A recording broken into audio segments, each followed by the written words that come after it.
employers, and other institutions all have your personal information too. And when they're exposed, careful monitoring of your accounts and credit won't be enough. I change my passwords all the time. I shred my documents. I thought I was bulletproof, honestly. I was on the hook for a $75,000 loan I didn't take out. The information thieves need to steal your identity is already in the hands of others, and it only takes one vulnerability in one place to put your identity at risk. Let me make this very, very clear. You could do nothing wrong, be perfect about all of your security, and still be a victim of identity theft. Tens of thousands of my hard-earned money gone. The stakes are high, and even if you take steps to protect your personal information, you're not the only one who has it. LifeLock monitors hundreds of millions of data points every second, alerting you to the widest volume of threats others could miss, far beyond what you could possibly monitor on your own. Like someone trying to use your social security number to open a loan, purchase a home in your name, or even take over your investment accounts. The alerts I get from LifeLock are super simple. Was this you? Yes or no? And if you become a victim, a dedicated U.S.-based restoration specialist will fix it, guaranteed. All LifeLock members are backed by the LifeLock $1 Million Protection Package, including reimbursement for stolen funds. There was a letter from LifeLock with a check for over $81,000. They made me whole. Call now or go online and use promo code 35SAVE to save 35% off an annual plan for your first year. All plans include a 60-day money-back guarantee. Call 800-293-6019 or visit lifelock.com/35SAVE to save 35% on your first year. Enroll now. Hi, I'm Beth, and I lost 118 pounds on Golo. I can't even tell you how many diets I've tried. Other weight loss options seemed unsustainable to me. I wanted to find a natural method to lose the weight. With Golo, people are always amazed at the amount of food that I eat, but it's because I'm eating the things in the right balance that allows me to continue to lose weight and sustain my weight loss. I definitely recommend Golo to anybody else out there.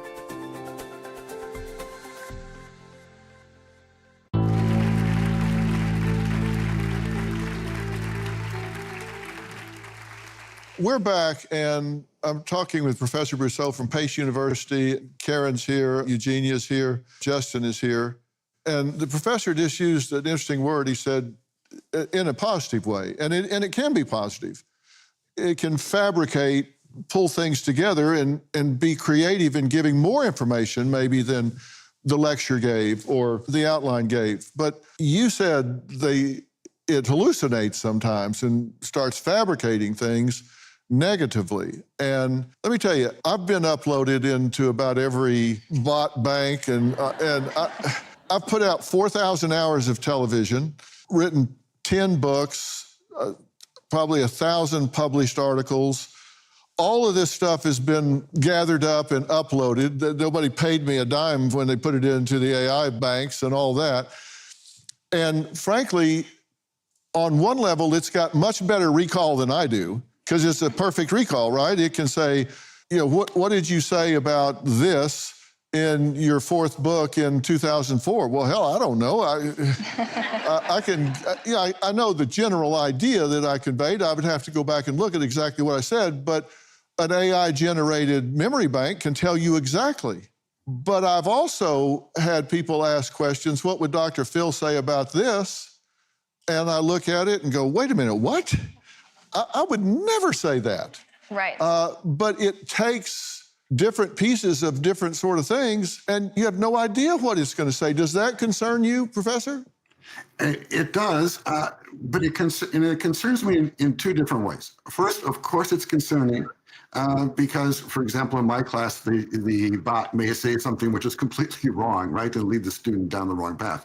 I think we're all aware of that problem. But there's also a second interesting point to consider, and that is perhaps with this kind of technology, we are going to have to a certain extent, accept that we're going to have some hallucinations about certain kinds of answers or in certain moments, and we are going to have to say that in this part of our experience, there is no accountability. It's not the professor's fault. It's not the student's fault. It's not the machine's fault. The machine cannot have responsibilities. Rights and responsibilities are linked, and a machine has no rights. Therefore, it has no responsibilities. So we might need to learn to live in the future with something that's surrounding us and part of our lives, but which has no accountability. We will just have to accept some of the errors it makes as a kind of act of nature, almost like lightning striking. So I think that's what's most interesting. I actually disagree with that. Somebody's got to be vigilant. Somebody's got to check this stuff, and thank God you checked it. Absolutely. I actually disagree with your point on we're just going to have to live in a future where we accept that AI will have hallucinations and say incorrect things. I actually think that it's not the machine to blame, it's not the audience to blame, it's the people behind the AI that are to blame. By shutting down Karen AI, I took responsibility because I know that I have a responsibility to protect my audience. And I believe that every single CEO or founder behind AI should completely stand on that same exact point, because this technology is so unpredictable and it's so powerful that we can't just wait for something bad to happen. We have to put our foot down now and make sure that safeguards are in place to protect the children of America, honestly. Yeah. We are out of time, so I want to thank Karen. Thank you very much. Eugenia, thank you very much. Justin, Dr. Brousseau, thank you so much for coming on tonight. We will see you next time. Thanks for being here. So long. Thanks so much.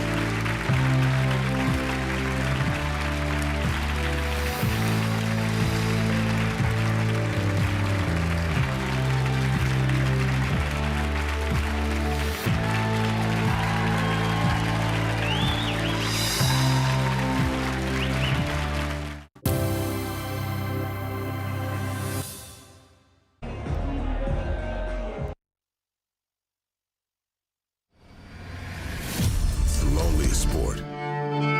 No teammates to pass to, nowhere to hide. Just you and the silence. To survive here, you must evolve.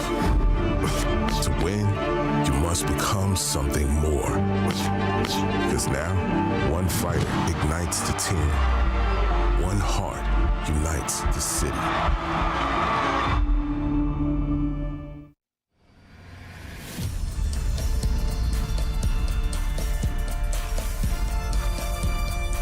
And we welcome you inside our Merit TV Sports Studios for Season 3 of the TCL Team Boxing League. And alongside the head coach of the San Antonio Snipers, AC Bryant, I'm Justin Shackle.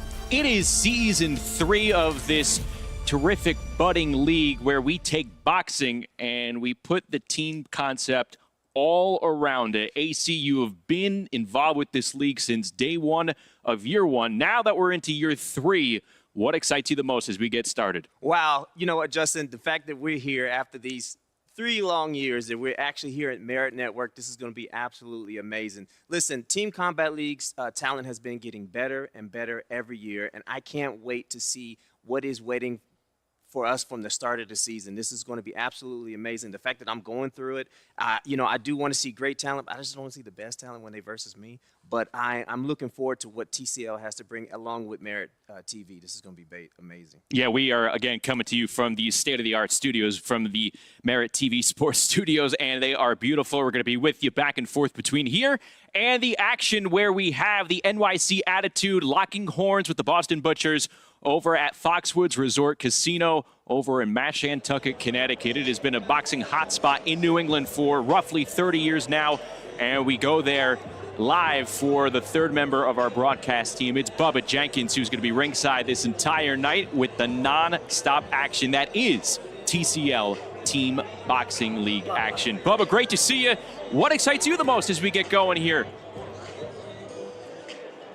Man, great to hear from you guys. Man, what excites me the most is this is the opener, baby. Season 3. You got to know they've improved some of the things. They've strategized a little bit. The money rounds are where the guys get their grit going, where the butter gets bread, and the bread gets buttered. But tonight, we got the opener, ladies' night. There's going to be a lot of ladies getting it in. TCL brings that women action, and there's going to be a lot of one-round action-packed things going on. I'm hoping you guys tune in all night. I'm on the 1s and 2s. We're going to have a good time here in Connecticut. Bubba, I didn't know you spin. That's great. That's good to know. You did mention a couple of concepts that we're going to familiarize our audience with. One's the money rounds. You mentioned females. This is a one-of-one concept. You have female and male fighters competing to win on the same team. So who are some of the fighters that you are watching closely tonight between Boston and New York City?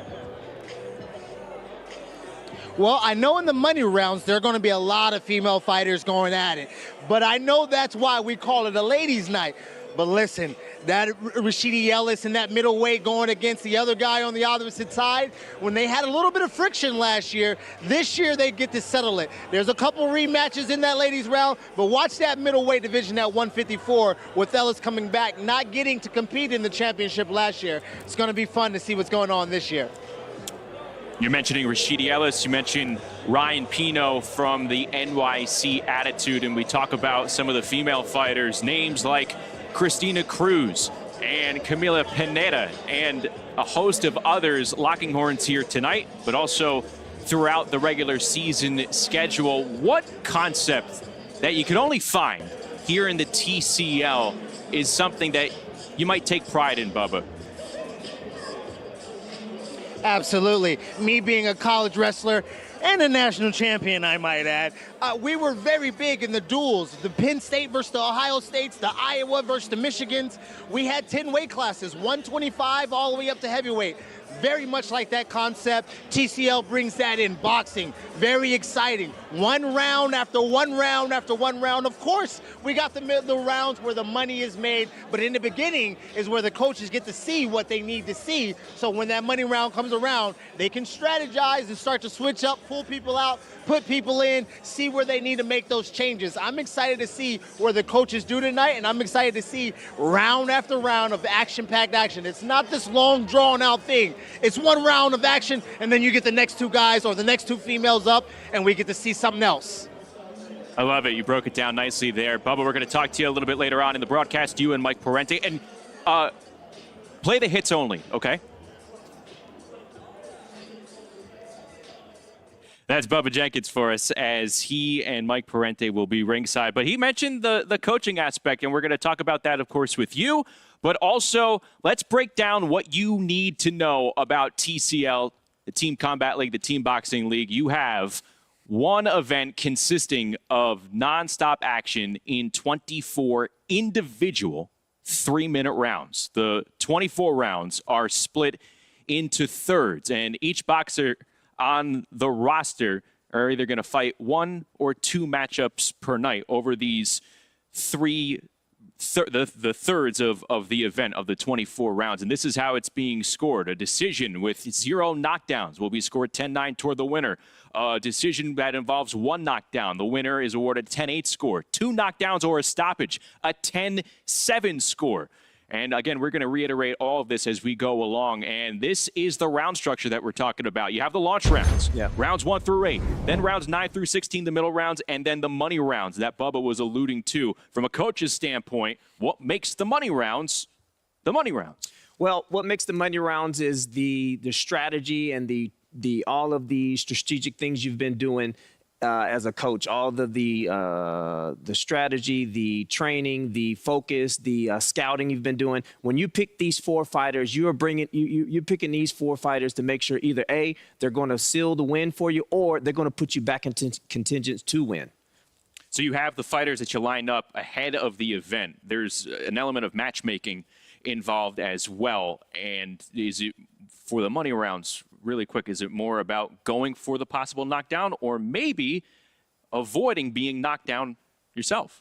Well, it just depends on where you are with your scoring. It could be the fact that you're trying to come back and you don't know. Obviously, every fighter, every coach is not picking teams to make sure that that they're going to be behind when they get into the money rounds. Everybody's assuming they're going to be in the lead. So when you pick those 4, you want to think about, can they put me back in the league? Are they smart enough to hold the lead? And if I need to, are they able to go forward the gusto and get me what I need out of that round? No, we're going to touch on all the strategies and plenty more to come, including ring walks, anthem, musical performances, and then the opening bell. It is opening night here on the TCL. We'll be back after this. You know, The sweet science hits different down south. On Sunday, watch smooth Doc Robinson in the Atlanta Attack. Square off with Tony the Hulk Johnson, Michelle Morales, and the Nashville Smash. Two teams collide. Only one survives. What a start for Atlanta. Atlanta versus Nashville. Live Sunday on Merit TV. I was drinking every day. I was hooked on oxys. My husband turned into someone I didn't recognize. The addiction crisis. Worse than a pandemic, we have a growing epidemic. There are approximately 20 alcohol and drug-related deaths per hour every single day.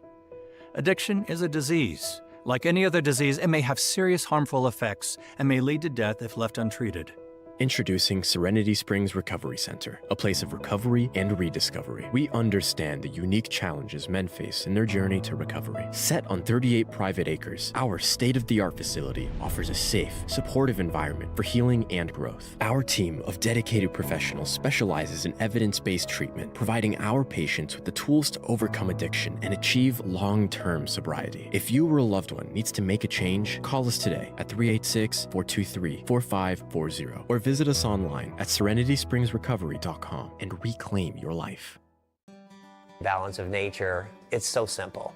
It's amazing getting the fruits and vegetables ingredients in 3 red and 3 green capsules. I take Balance of Nature. I think it's convenient. I can do little capsules in the morning and I'm off to work, you know. Balance of Nature, it's so easy to do. I feel great, and who doesn't want to feel great?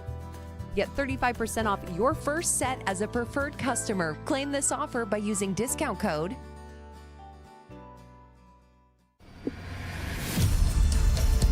Balance of Nature is a proud partner of TCL. As a preferred customer, get 35% off your first set when you use code FIGHT.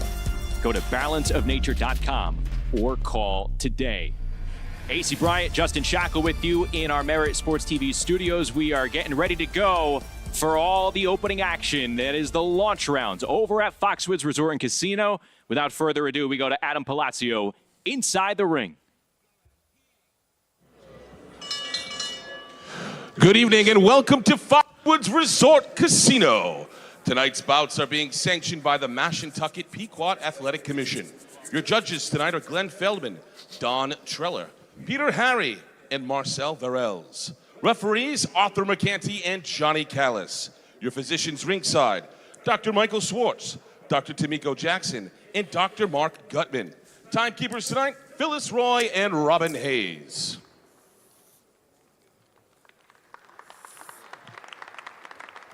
Ladies and gentlemen, let's welcome the New York City Attitude.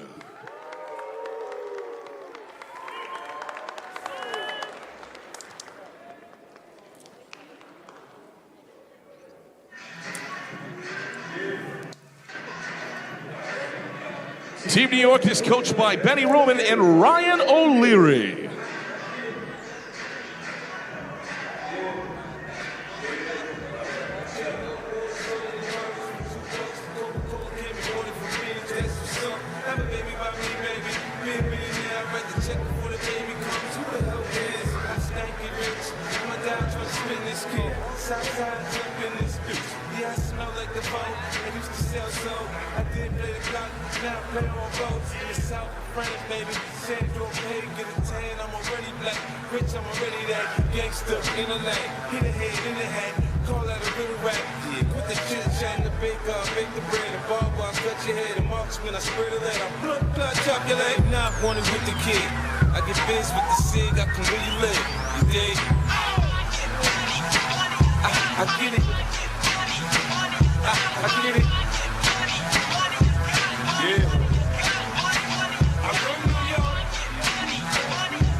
My new hit, but it ain't new though. I got rid of my old shit, now I got new bros. First it was the Benzo, now I'm in the Enzo. Ferrari, I'm sorry, I keep blowing up.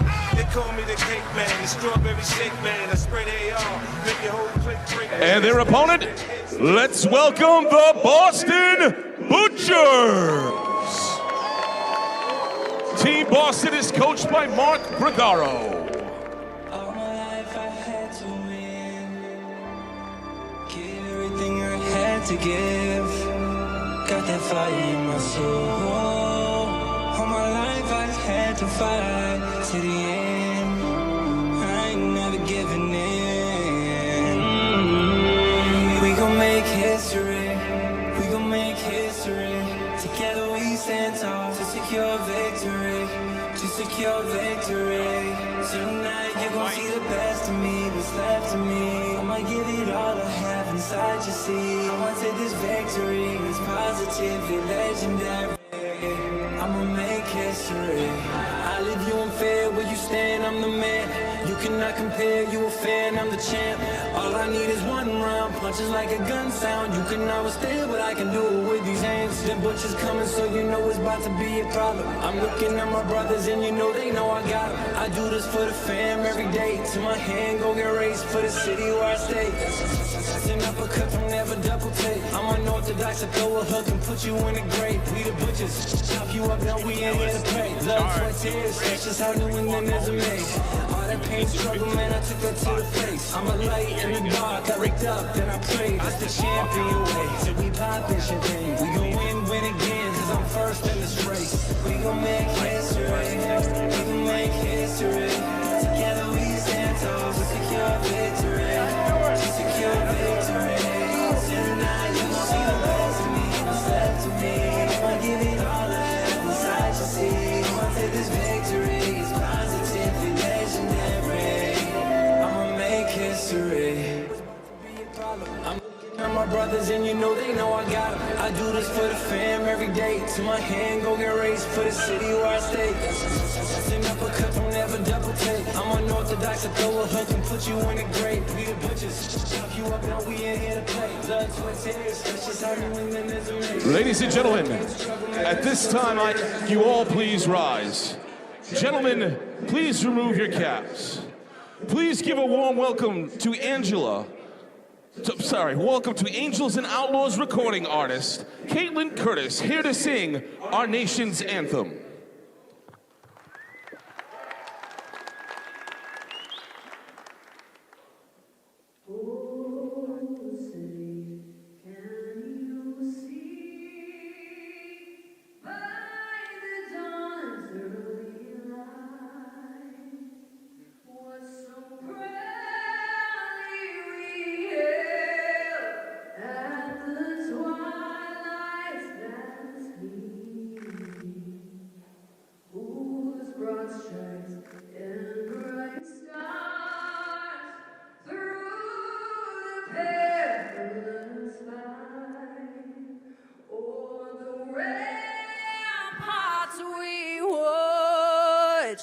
Were so gallantly streaming, and the rockets regular, the bombs bursting in air, gave proof through the night that our flag was still there. Oh, say does that star-spangled banner yet wave o'er the land of the free and the home of the brave?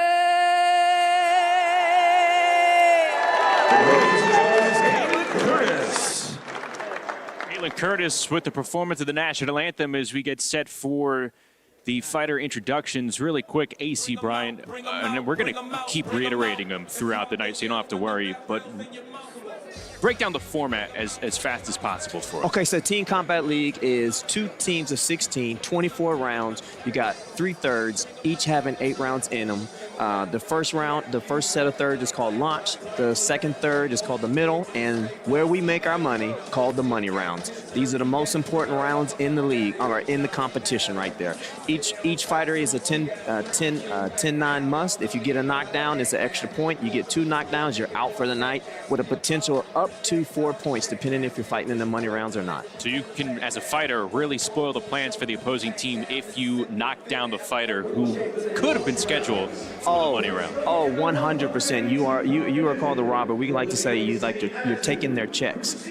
So you eliminate that fighter from fighting.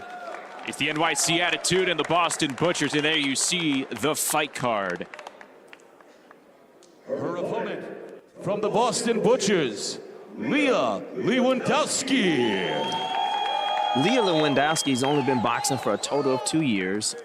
She is skyrocketed.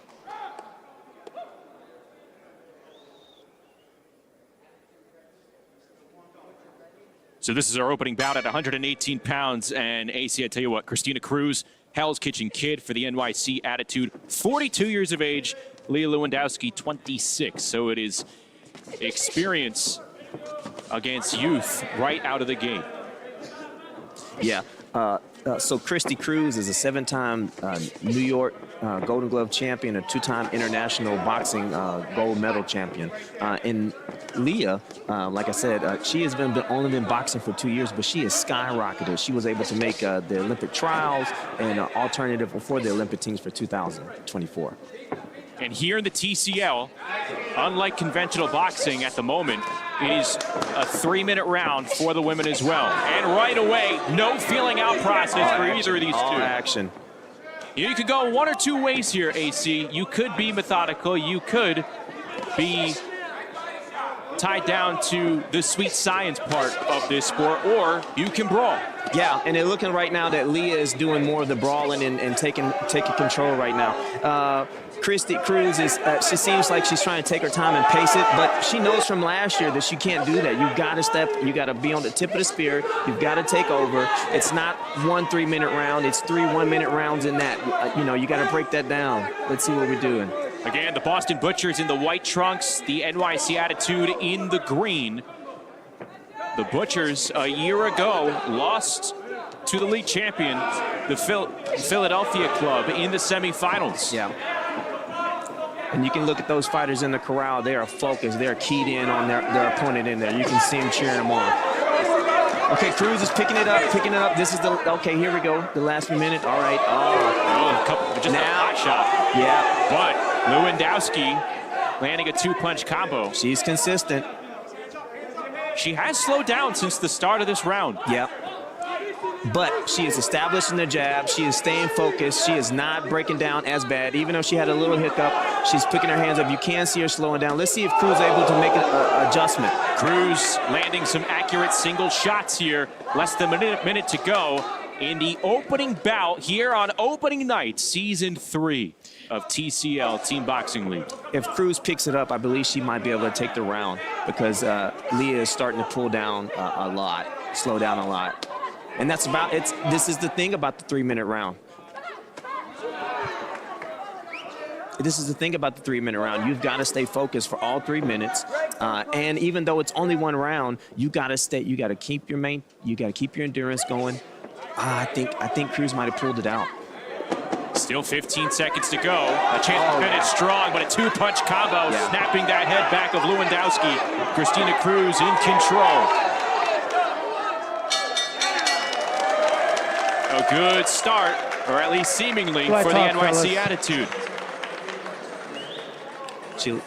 Leah looks a little bit tired. That matchup was about contrast of styles right there. You got the young Hunter and Leah really going after, really on foot, and then you got Cruz not really pot-shotting, but getting her action in, punching when she needed, and I believe she kind of won that round. If you're the older crew and you kind of like the sit back and strike and not get hit, I think she did a good job in that round. I tend to agree with you, Bubba.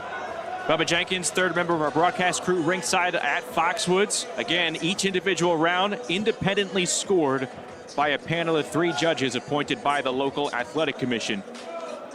And in this case, it is the Connecticut Athletic Commission. And the cool thing about Team Combat League is that you do not have to wait until the end of the fight. They will announce the winner right then and there. And it looks like New York Cruz was able to pull it away. 126 division, New York City Attitude, Enrique Leon against Boston Butchers, Irvin Gonzalez. And these two step into the ring at the featherweight division, 126 pounds. Irvin Gonzalez, a New England staple, against Enrique Leon, who's returning from last year after a 3-2 record with the Attitude. Yep. Leon being a southpaw, let's see if Gonzalez is able to adjust. Gonzalez did just switch his stance right there.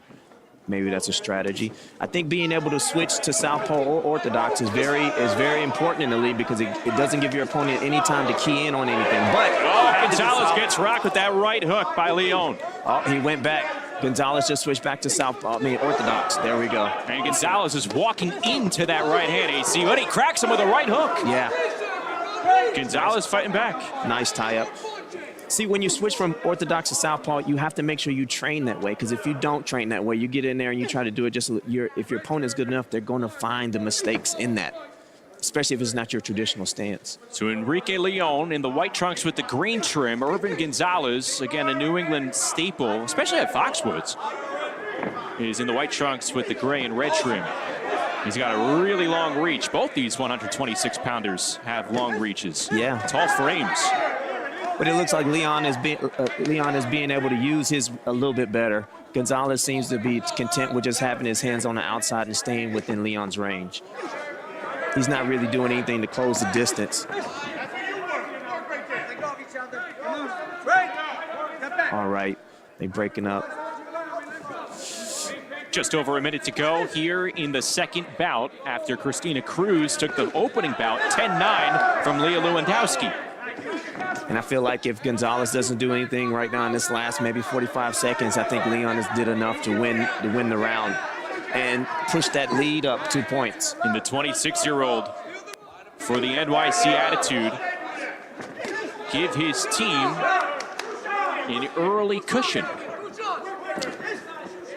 Gonzalez, with his record from last year, I mean, he should know how to maintain it, but it looks like Leon is a little bit too difficult. Well, there we are. Let's see how can he maintain it. Maybe he was just holding it. Leon finding an opening through the high guard of Gonzalez as the seconds tick down here. At 126 pounds, these two featherweights going at it. Oh, big shot by Leon, and his bench loves to see it. New York, you can tell New York is pushing their fighter from the corral. They're pushing them hard. And the corral is where the rest of the team is sitting. Yes. As they await their turn inside the ring.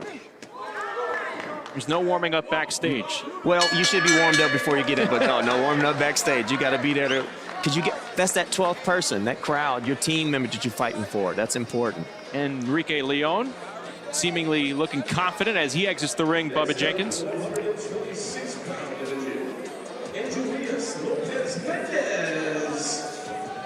All right, here we go with our third match. And it is, again, at featherweight at 126 pounds. Justin, it is all gas, no break on this Team Combat League and how fast they get the fighters in and out. That's the beautiful part of it. Yeah, nothing but action. The pace of play, lightning quick. Just the way we like it.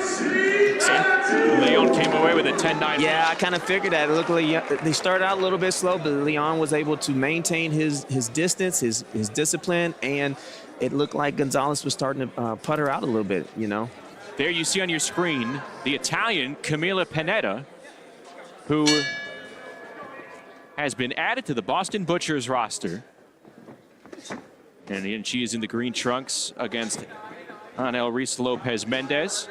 And again, after that 10-9 Leon win, it's now 20-18 in favor of New York City. You start stacking those wins up, and it gets kind of, you don't want to put your team in a hole too far, because then you'll have to rely on the knockout. You don't want to do that. That's almost like relying on a three in basketball.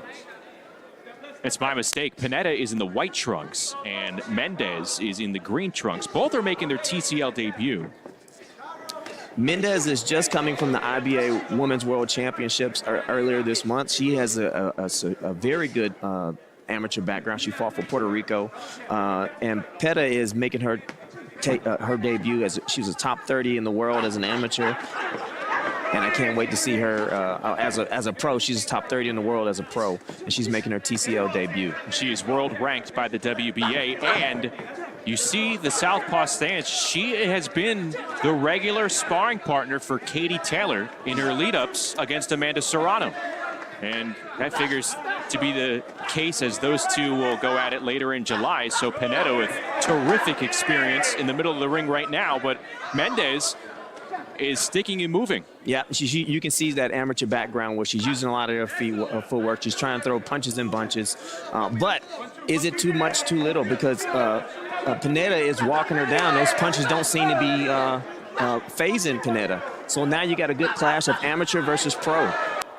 Is the pro style good enough for TCL format, or is it the amateur style? We're going to see it through these two. The fighter dictates that for sure. Yeah, there is no secret sauce here. No, because what worked with you round 1 may not work with round 18. What worked with you last week against this person may not work next week. You've got to change.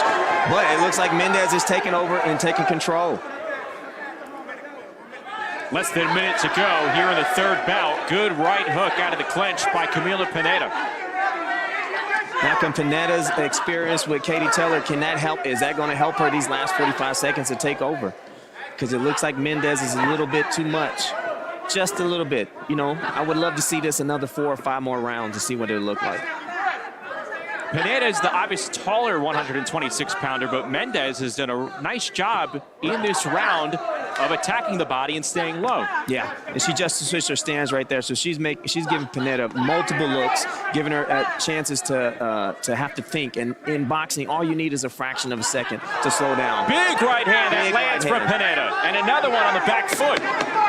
A good showing in the closing second. Oh! That one stumbles the Italian. Can Mendez close on a high note? And a big right hand, and she does as the bell sounds. Both fighters getting in their licks. But this could be a situation where the NYC Attitude, Bubba Jenkins, can go up 3 bouts to none. Yeah, man, that was an amazing round by New York. It's going up 3-0. They're putting on a shutout, and the power puncher that Mendez was is really, really showing proof right here. New York's going at it, and they got a little bit of action going. They got some momentum. So as we await the official scoring, it seems like Mendez did win that 10-9.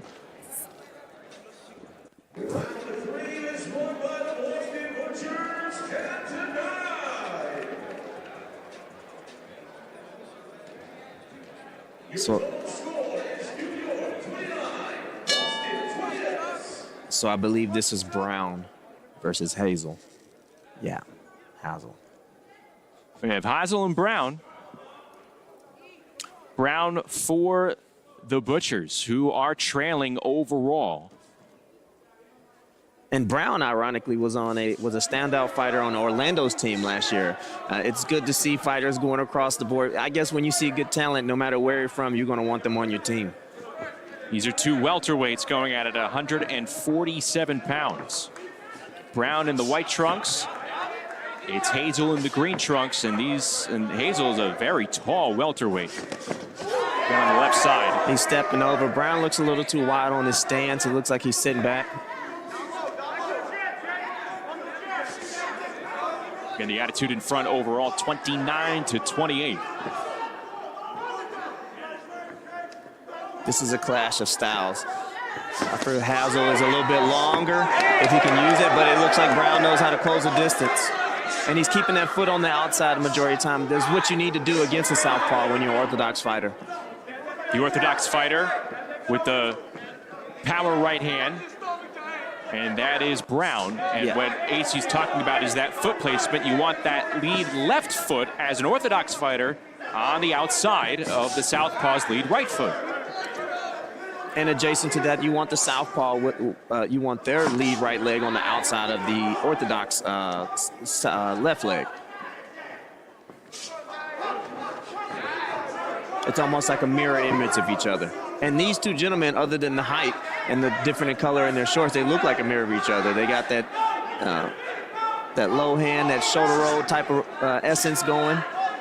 They're really hesitant to move. That's a lot of respect in that ring right now. If you are keeping score at home with us, that last bout, Camila Pineda did win it 10-9.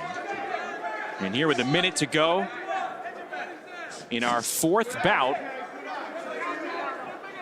at Foxwoods Resort and Casino, Jaye Brown and Jaquaron Hazel.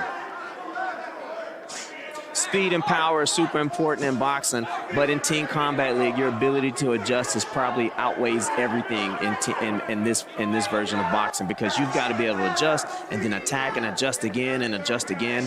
And it looks like these two are giving a little too much respect to each other. This is what you kind of normally see as they come together and punch with one another. What you would normally see in the opening rounds of your conventional fight. Yes. There's not too much time for all that here. No, not at all. You don't have time to figure somebody out. Well, you do have time, but you got to shorten that time into like 30 to 45 seconds, not a total of 3 or 2 minutes. And you better make a lasting impression. Yeah. This will be an interesting one to score.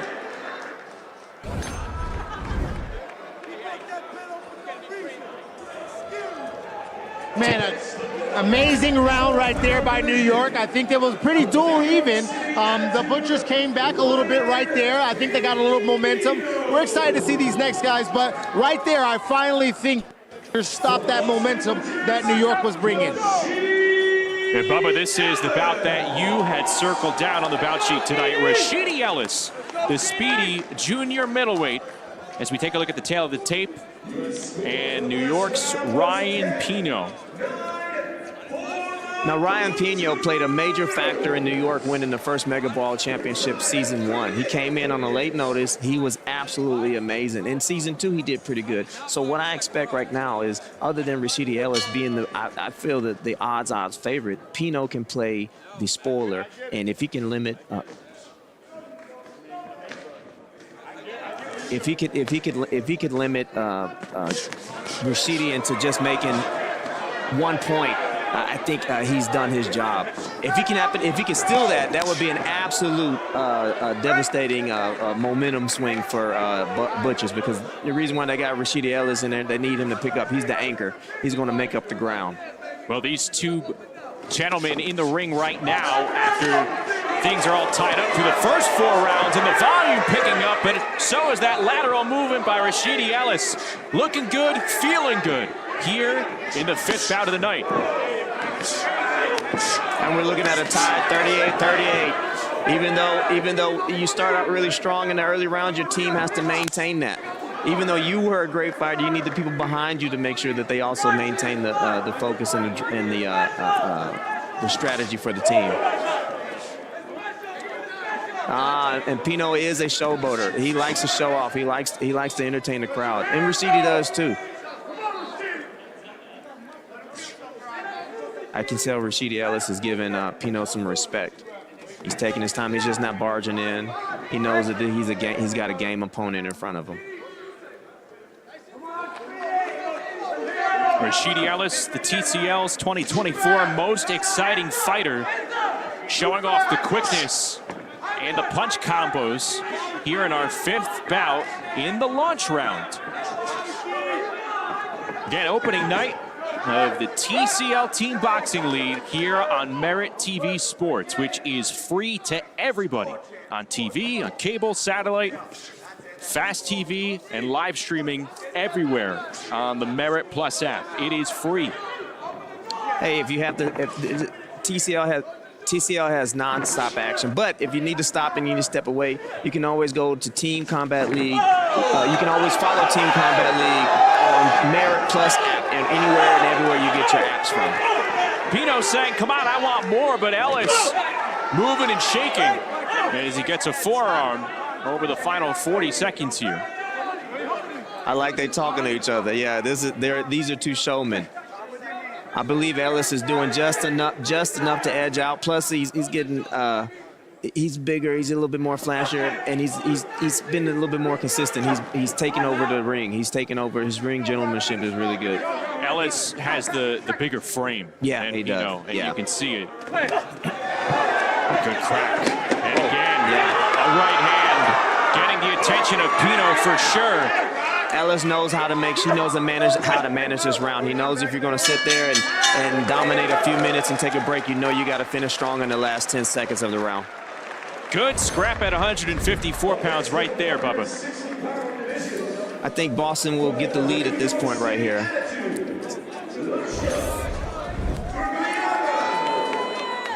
Doing a good job just to not give up the bonus points, but Alvarez really dominated that round. Really good punching, and that right hand that landed smack on the dot. Thank you so much, Bubba, as we take a look at that action from the 5th bout. And it was a 10-9 round for the Boston Butchers, so Rashidi Ellis doing his job here in the launch rounds. As we take a look at the tail of the tape for Gergulani and Fontanez. Now, Justin, what you don't know, this is a rubber match. These two gentlemen have met multiple times, 2 times last year. They split it, so now they know each other. As far as Team Combat League, they've seen each other quite a lot. And they're going to try to see who's going to split it. Asha Gergulani, a TCL All-Star last season. This is at 160 pounds. The middleweight division. Nice. Gergulani, 34 years of age, resides in Brooklyn. Went 7-5 last year here in the TCL. And Fontanez from Nashua, New Hampshire, right in the heart of New England. 11-0 as a pro.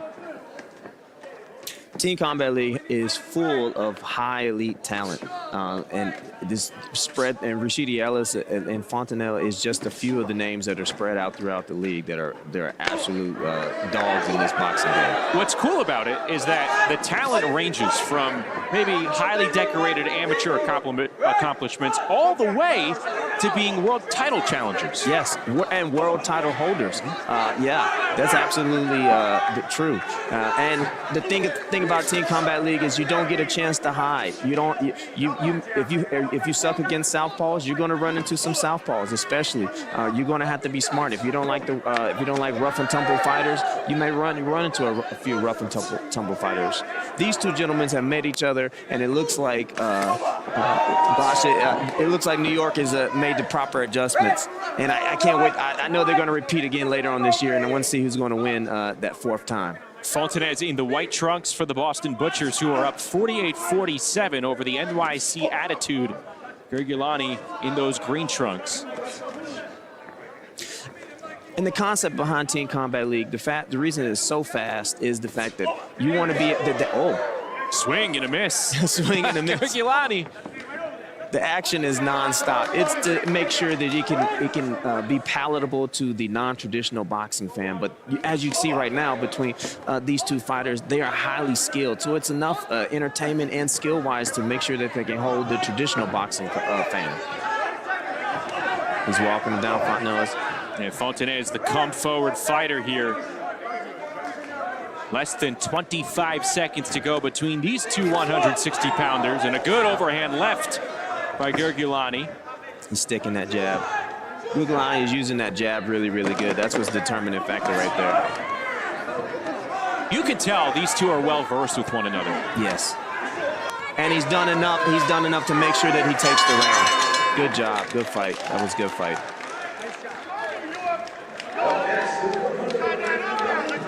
So, AC Bryant, you think Gergulani had the upper hand there. What about you, Bubba Jenkins? Man, I thought that was a really good round, and I think that New York did a good job of, keeping the pace up. Boston Butchers are definitely having their show, and they definitely put on a good round. Good round to watch the last time, but we're going to see something here right now. As the weights get bigger, we're going to see bigger and more powerful punches. Get ready, fellas. Now we're going to the heavyweights, Justin. This is where any punch at any given time can lay you out. Buckle up. It is the TCL debut for both Quinton Sumter and Matthew Christ. I beg your pardon, Miguel Teo and Ryan Diaz. Diaz in the green trunks for NYC, who have tied it up at 57 as we march along here in the launch round. Very far. Teo is keeping his head up a little too high. His eyes are open. He's really excited. But Diaz is bouncing around. He's staying focused. It's a good fight. But Teo is the more aggressive one. Let's see if that aggressive works for him or goes against him. Miguel Teo, again in the white trunks, bouncing from the middle of the ring. If I was in the Boston Butcher's corral, I'd be telling Teo to tilt that chin down, tuck that chin, protect that chin. Now, Miguel Teo went 1-1 in TCL action in 2024, 28 years of age, out of Framingham, Mass. Matthew Christ, 32. This is his TCL debut. What do you think it's like for a pro boxer for the first time to step inside the ring within these rules and with their teammates by their side? Well, I think the teammate aspect is something totally new and foreign to traditional boxers because they're in there on the island all by themselves. They put themselves on that island, and they're there. They're going to live or die by their sword and their soul alone. But now you've got your team to be fighting for, you know. And so if you make a mistake, it's not just you that has to face the crowd. It's your entire team you could possibly let down. Which is so different, and which is why it makes everything here at TCL Team Boxing League exciting. There is that team aspect. Yeah, you lose on that island like you talk about where you're the only one or the main person in that arena. Yeah, you have your team around you who you maybe quote-unquote let down, but they know that no one's going to be more disappointed than that fighter themselves as Teo picks up some steam here, less than a minute to go. His aggression seems to be working. There you go. He's calmed down a little bit. He's noticed that Diaz is slowing down. Yeah, there's some air out of the pump for Ryan Diaz. Could we witness? He's turning it on. Could we witness our first knockdown of the night? He looks like he's ready to go. Oh, there's a lot of time here. Teo is smothering himself. He's got to learn how to keep that distance. Pick him apart. Jab in there. There you go. He just missed it right at the ropes. Cannot save Ryan Diaz. Teo with a knockdown. Now, Justin, this is where it comes. This is where it's big. You've got 10 seconds essentially left. You've got to move. You cannot just sit there and take it. You've got to move because you get down another time. That's all. Good job. Good job. This is where you got to play smart. You got to play smart. Because had he taken another drop, that would have been a total of 3 points instead of just 2 that he's going to lose. Yeah. That was the difference between a 10-8 round and a 10-7 round. Man, that was an amazing round by Ryan Diaz right there. He put on a show, and he's really trying to get those points for his team. You can see him hunting the entire time, and then when he took a knee, when the other guy took a knee, he really put the gas to the metal, and it was wonderful to see.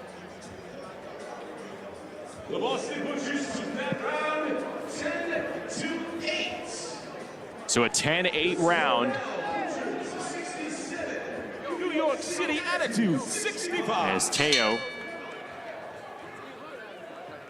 puts the Butchers ahead 67-65. And here is the 8th round, the last round of our launch round, or the last bout, I should say, of our launch round. Matthew Crest and Quinton Sumter, the making their pro debuts, both of them. It looks like it looks like Matthew might. It looks like Matthew is going to be pushing. He's pushing the pace.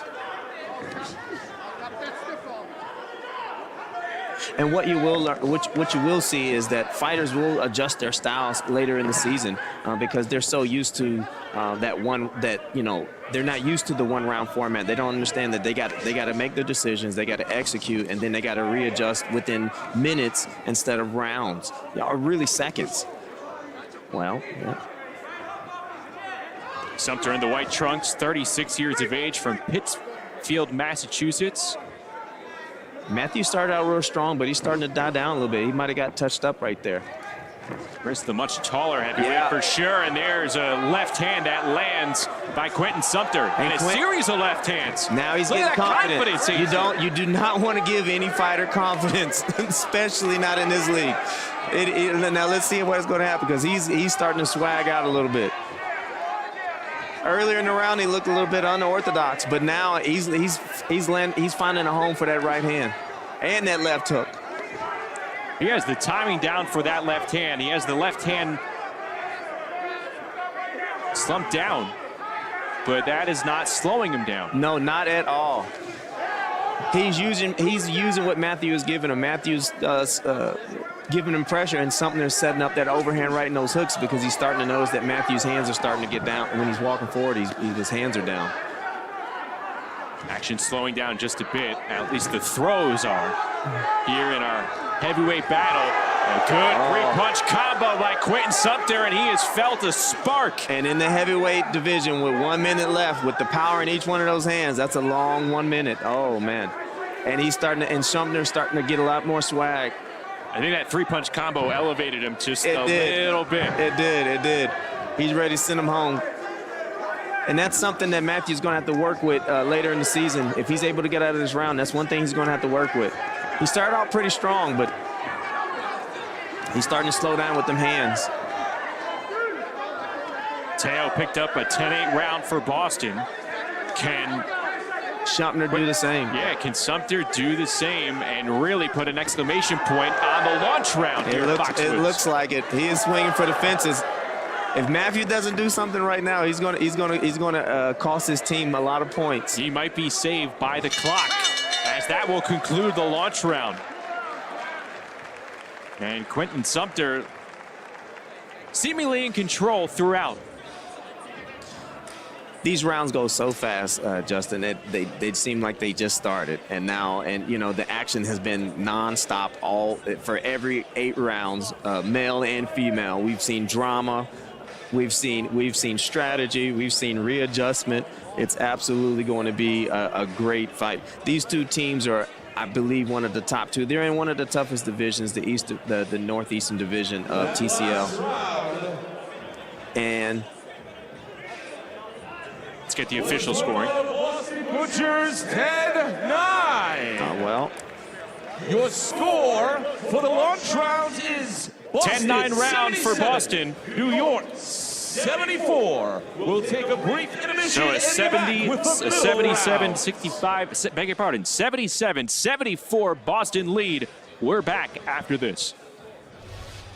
Fight fans. Need your crime fix? Put your hands behind your back. Merit TV takes you inside the most shocking stories with Dr. Phil, True Crime. Every twist and turn has played out in the media. Explore the correctional system in jail. Break it up! Break it up! Head out to the streets with Cops Reloaded. Hands up! Get on the ground! Wrap it all up with us on Crime Stories with Nancy Grace. Get your ultimate true crime fix starting at 3/2 Central on Merit TV. Friends, have you shopped at Husky Trailer Parts yet? Wait till you see our huge selection of in-stock parts. From axle kits to lighting, wheels and brakes to suspensions, we have it all covered. For more than 61 years, Husky Trailer Parts Company has been helping our friends and neighbors keep their trailers safely on the road. Order online anytime at huskytrailers.com. Husky Trailer Parts Company. Generations of trust delivered. Visit huskytrailers.com. Are you sitting at home living in pain? Maybe it's in your hands, maybe your back or your hips. The good news is you don't need to live in pain. Why? Because there is Omega XL, a one-of-a-kind, natural, powerful joint relief supplement created from the green lip mussels of New Zealand. Drug-free, non-habit forming. It's small, easy to swallow, and it's backed by more than 40 years of clinical research. As I was getting older, my joints started to feel that wear and tear. But then I tried Omega XL, and it changed my life. If you're experiencing daily aches and pains due to aging and overuse, try Omega XL and see the difference it can make in your life. Buy 1, get 2 free.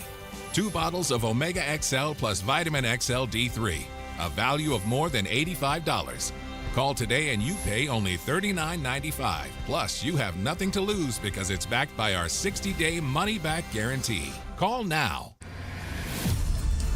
Serenity Springs Recovery Center, a place of recovery and self-discovery.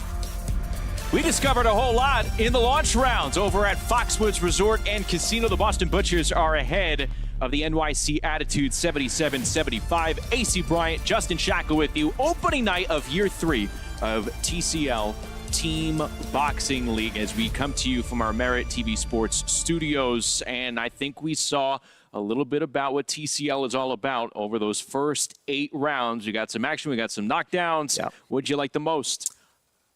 All of it. It was absolutely amazing. New York started out really, really strong, but then Boston came in really clutch at the last few rounds. They started to take over. They were absolutely amazing. I feel, to me, for the 2 female rounds were absolutely the best. And later on, we're going to figure out if the fact that Rashidi Ellis only was able to get 1 point, maybe that was Ryan Pino's whole mission was just to limit him to 1 point. So we'll see at the end of the round, did Ryan do his job? That's an interesting point that you want to tuck in, file in the back of your head for later on in this event, and that's where the strategy is involved in this structure. So we have the launch rounds now.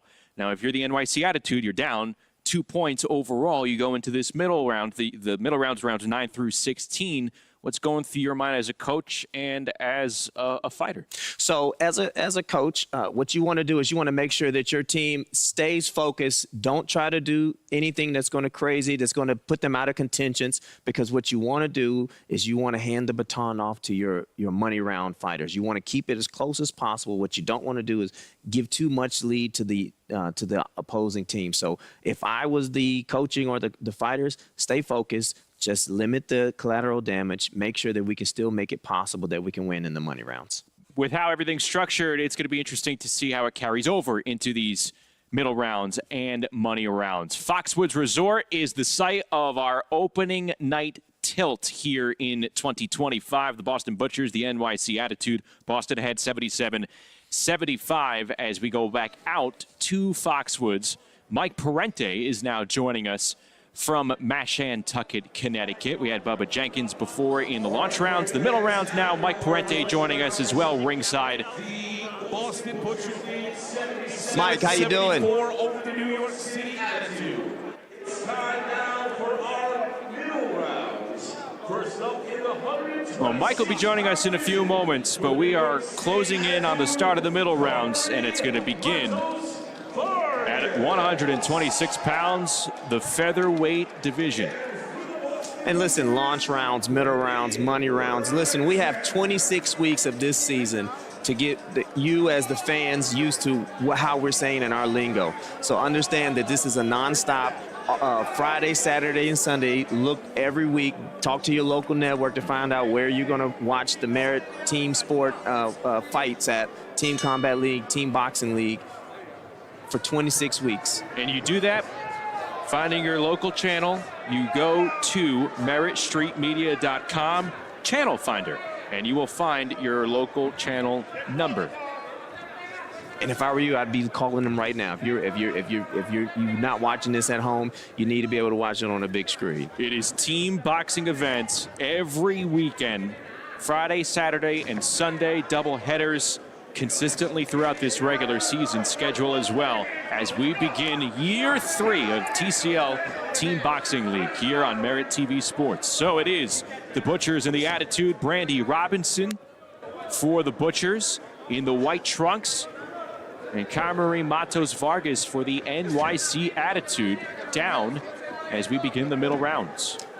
I like Robinson's jab. I think that's really going to be key right there. I like her jab. I like the fact that she's staying on her toes and she's bouncing around for this one-round format. For these 3 minutes, this is a lot of times that first-time females have ever not. This would be a lot of time that any of the professional females or amateur females have fought for 3 minutes. So this is going to be really, really fun and interesting for them. Can they maintain it for 3 minutes? Of course they can. But are they prepared mentally to do it for a total of 3 minutes in a professional setting for the first time? Under the lights with 8-ounce gloves, no headgear. It looks like Robinson is staying on her toes. She's moving well. She seems to be the taller 126-pounder here. Yep, and every time Vargas is starting to cut her down, cut the ring off, Robinson is jabbing, sticking and moving, giving her different views. I like that right hand. Robinson looks a little stiff, but she still looks good. She's 36 years of age, 4-0 as a pro, but again, her TCL debut here this evening. It looks like Vargas is kind of bewildered. She's still trying to figure her out. She's got 1 minute left. You know, being unorthodox, being hard to figure out is super important in Team Combat League. Also, I mean, you coaching the San Antonio Snipers, you have female fighters coming in here, and they have to assimilate to the 3-minute round format. What do you prepare them? What do you say? Well, most of the females I've ever worked with for all 3 seasons, they want the 3 minutes. They want to show that they're just as dog as their teammates to the left and right. So you train that way.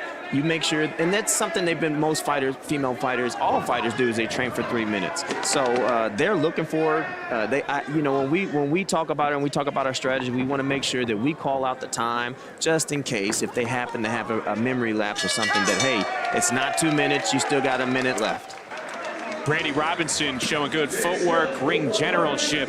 Wouldn't be surprised if she comes away with a 10-9 round victory for Boston, but we will wait and see what the judges' scorecards have. How Robinson fought, that's exactly how you want your fighters to win. If you're not going to go in there and just walk people down, you don't want to be a standing target and allow your opponent to figure you out. Her footwork, her jab, her ability to be unpredictable is super important, and I think that's going to make sure that that's a way that all fighters should probably try to fight. I like that style. I like that style. So that was a 10-9 round for Brandy Robinson in Boston, who now go up 87-83 as we move along to 135 pounds, the lightweight division. Elijah Pizzetto for the Boston Butchers. And Ryan, this is his second year back in the Team Combat League. He fought last year. New York has always had a really good squad. They've always had really good talent, and they've returned all the good ones. Zempo is landing those hooks. Yeah. Seems to be dominating. Zempo out to cut. Big right hand and a flex as well as Elijah goes down. He knows what to do. He knows how to make the adjustment. He knows that Team Combat League is a little bit faster. Oh, that's a stoppage. Now listen, how about that? Justin, that's a major swing. That just gobbled up all of the points that they needed. Well, not all of them, but they just gave them, they were down by 4. They just gave them 3 points in 1 round. That was major. That is a 10-7 round for the NYC Attitude. So this is what we talking about, Team Combat League. Any given round, you can make the points. And this is you asking me earlier what's important about the middle rounds. Being consistent, not losing focus, understanding that listen, you still have to win round by round, minute by minute, second by second. And Ryan obviously did not get over his head. Didn't matter that his team was down. He knew at any given punch he could bring his team back, and that's what he did. Beautiful right hand by Ryan Zempo Latakati for the NYC Attitude. Doesn't exactly roll off the tongue, but that right hand sure did. That right hand sure did. It couldn't miss. It could not miss. It could not miss. And listen, some people may be thinking that might be an early stoppage, but in Team Combat League, we fight so often. In Team Combat, you want to caution on the side of safety. To live and fight another day. That's what's important. And I'll tell you what, AC, Elijah was penciled in for the money rounds. Oh, not anymore. Not anymore. Now that's major. That's major. Technically, we're going to take a look at that knockdown once again. Beautiful 2-punch combo with the right hand. In 1 punch, Brian just gave his team 4 points. That's amazing. And now we're back at the action right now. Stacia Suttles for the NYC Attitude in the green trunks, and Amelia Moore, who is a standout for this Boston Butchers squad. She went undefeated. She is an absolute clutch fighter. If anybody's going to bring them back, it's going to be Moore. The female fighters at 140 pounds, as the Butchers are now clinging to a 1-point lead. And with Moore, that could be erased in 1 round.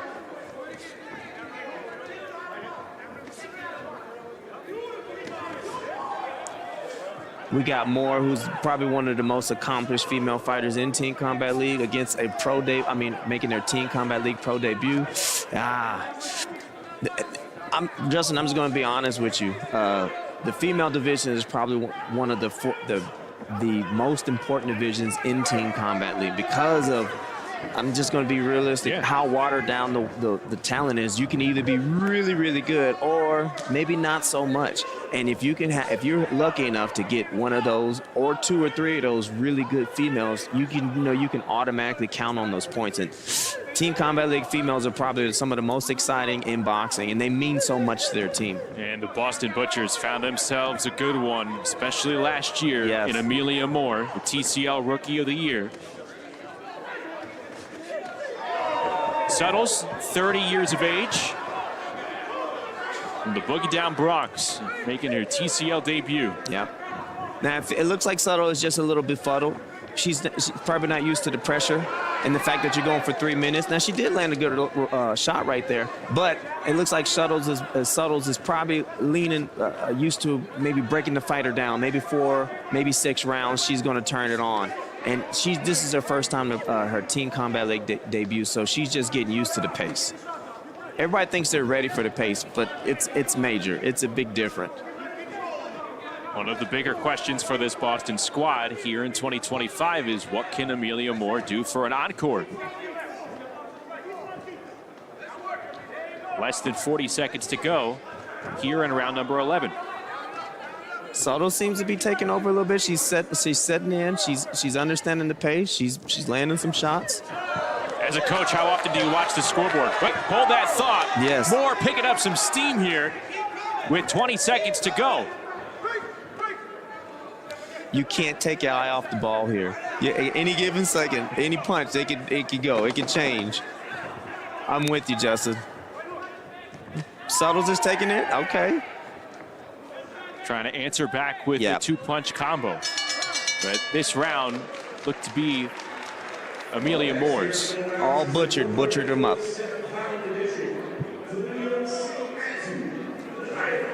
Yeah, man. Let's go ringside with Bubba Jenkins.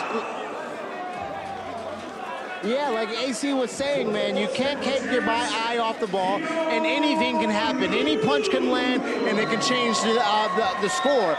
We saw a big punch land. He set it up, of course, with a good combination, but a big punch land, and like a three-pointer in the NBA, that was a 4-point swing, and now New York is right back in it. They're right back in it, Bubba.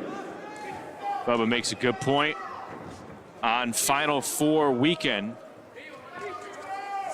Ryan Zempo-Laticati with the biggest shot of the night for the NYC Attitude. Can that catapult them back in this event? Boston does get the additional point. It's 104-102 after the 10-9 round for Amelia Moore here. Now, Santana, I want to know how Santana's going to be able to deal with Luna's experience. Luna has been in the league for season 2, was a solid performer. He knows how to win and knows how not to give up extra points. Kino Luna and Lionel Omar Colon Santana, who is making his TCL debut, 2 welterweights at 147 pounds. Again, for our fans on the outside who don't know, a southpaw is an individual who has his right hand as their lead, meaning their right foot is forward, and an orthodox fighter, which is traditionally what fighters fight in, is with their left leg forward, with their left hand forward.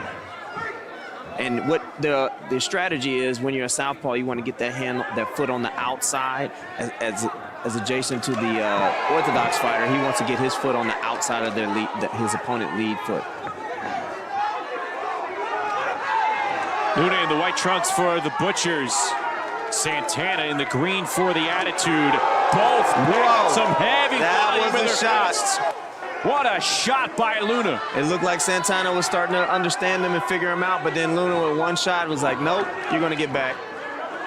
Luna's a professional. I'll tell you what, Santana took that well. Yeah, he did. And it's 1 minute left. That's a lot of time. That's a lot of time. When any shot can end your game, a knockdown for any team will really blow this open. 104-102, Boston in front overall. You know, it's like we're watching a basketball game, how fast the lead changes, how many points they score.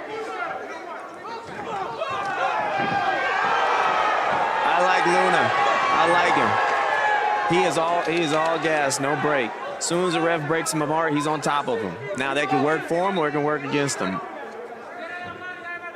I also like how he recovered well right there. Maybe over lunged a bit. Yeah. Found poor foot positioning. Was able to turn himself out of the corner. Santana seems to be stepping off the gas. Maybe he thinks he's done just enough. Luna knows in past, you've got to finish strong. Let's see how we're doing. And his movement is befuddling Santana. I think that experience paid off. Yeah, absolutely. And listen, if you notice, they're super intense, but as soon as the bell rings, everybody's giving hugs, high fives. Hey, it's a good opportunity because they know they're fighting for their team and their city. And they know the show must go on. And There's a fight right after that. Yes, they got to get out. It does not stop. Look at it. The next fighter is already in the ring. Already in the ring. No time for a snack, folks. Filip Stankovic and Laurent Humes up next at super middleweight. Stankovic is making his TCL debut. And listen, if you do got to go get a snack, make sure you go to where you get your apps at and get the Merit Plus app, and you can take Team Combat League, Team Boxing League, anywhere you go, snacks, wings, whatever it is, but you'll never miss the action.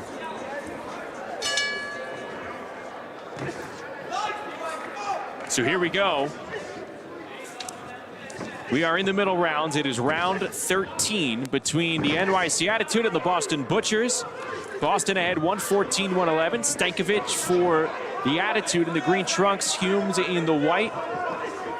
As it is opening night at Foxwoods Resort and Casino, year 3 of TCL Team Boxing League on Sunday here on Merit Sports TV. It will be Atlanta and Nashville coming to you live from Tennessee.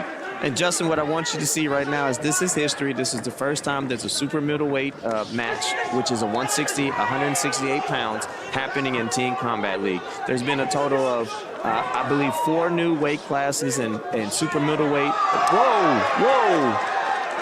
And I don't believe that will be ruled. Oh, it is! Whoa! Humes pleading his case that he was punched in the back of the head. That's major. Now, that's it. Oh, this could be major, Justin. This could be major. Stankovic with a heavy right hand. And we'll see if Humes can fight him off here over the final minute 40. No! Left hook. Round waved off. Stankovic. He just brought New York back. You asked me earlier how important it is the middle rounds.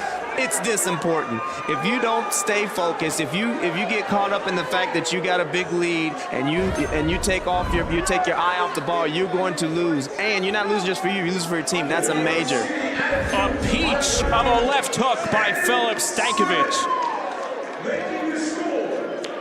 Justin, I think we've seen the lead change a total of three times in 3 rounds. So that is a 10-7 score for New York City. That's a 3-point swing right there. Is he in the money rounds? Yes, as of right now, it's a 3-point swing. Listen, that's two in the middle rounds right there. That's 2 knockouts in the middle round. That just erased any lead that the Boston had. And we still have 2 more rounds left. Oh, this is amazing. I like this. I've seen this for 3 years, and I'm still excited. I'm on the edge of my seat.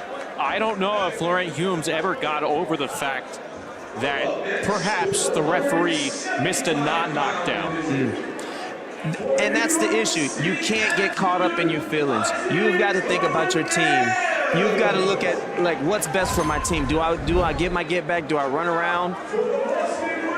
He may have argued that hit behind the head, but that check hook right there was not an argument at all. That was clean.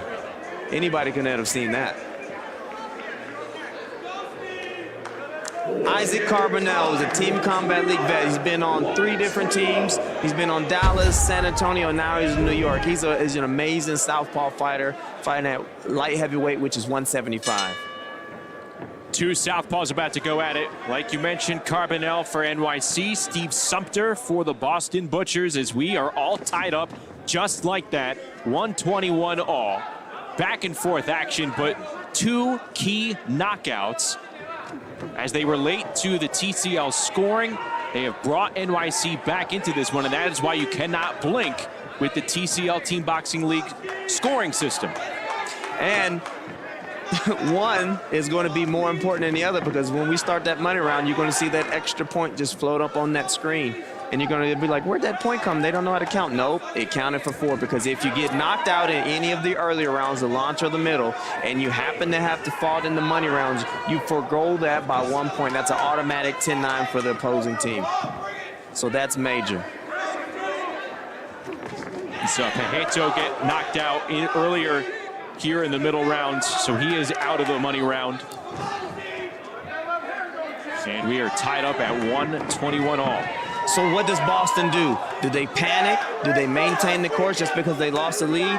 You want to make sure that, what I said earlier in the middle rounds, what you want to do is make sure that you keep it close for your anchors. You want to keep it close for your money round fighters, because they're supposed to bring the win home for you. There you see Sumter's credentials in the green trunks. 2 light heavyweights going at it here at 175 pounds.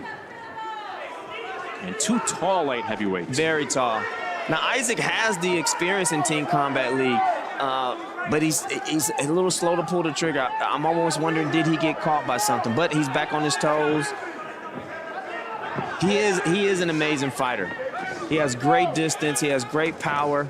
But Sumter seems to be a little bit more aggressive. He's taking away Isaac's advantages.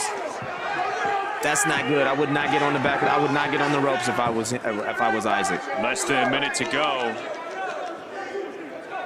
You don't want to be a sitting target. No, not at all. As thick as Steve Sumter. Listen, you need to move around. Look, win, lose, or draw in the last. If you don't know if you're winning or if you don't know if you're losing, that last 45 seconds, what you don't want to do is give up more points than you need to. So if you feel like you're losing, move around. Just move around. Just don't be a sitting target. Let's see. Yeah, that was good. Tie up. The tie-up game is important. You gotta learn how to manage the clock in Team Combat. Even though it's only 3 minutes, that's super important. You got to manage that clock. Overhead left, just missing the mark from Carbonell. 10 seconds to go here in this bout. 2 more to go here in the middle rounds. 5 seconds. Tied event between Boston and NYC. Now listen, that's a little too close for me to call. This is, I would hate to be a ref for this round right here. But I would love to have been a ref for all the rest of those rounds, because those are absolutely amazing. So it's going to be a decision with no knockdown or knockout, obviously. It'll be a 10-9 round going one way or the other. We'll get the scoring in a moment.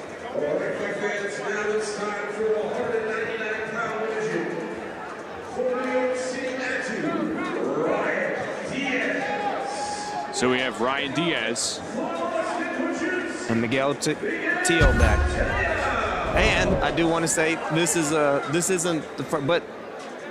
their inaugural run. This is the first time Team Combat League is having cruiserweights fight, and they've been, so far, it's been absolutely amazing. Cruiserweights, like at the moment, like the forgotten about division. Super athletic guys, super strong guys, but maybe just not enough weight in the britches, not big enough to really handle the Tyson Furies, the Anthony Joshuas of the league, the Giants. But in any given punch, they can lay you out. So that was a 10-9 round for NYC, as the Attitude have taken the lead. Now, Justin, if you remember the first time these two met, Teo did drop Diaz. Diaz able to recover.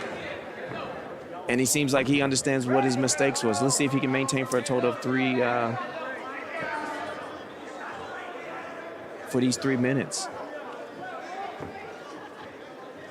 Even though I've been in it for 3 years, even though I've been a coach, I'm still a fan. I'm sitting there watching, and I'm looking at every second of this match, because I know what it means. If I was a coach on the other side, I'm pulling my hair out, especially if I'm Boston, if we just had this big lead and we just gave up. But I know that I need my guys these last few rounds, these last two, 15 and 16. Do not give up extra points. Please make it possible for my money round fighters to win. And if I'm New York, I'm trying to get as many points as I can. I'm trying to make sure that I'm trying to do the same thing. So my middle round, my money round fighters take it home for me. Oh! Big right hand, Teo. That's a slip. And that is not ruled a knockdown. What was that? We will have to get to replay at the end of these final 90 seconds. It looked like, at the very least, a right hand came in on Ryan Diaz. It caught him on the way in.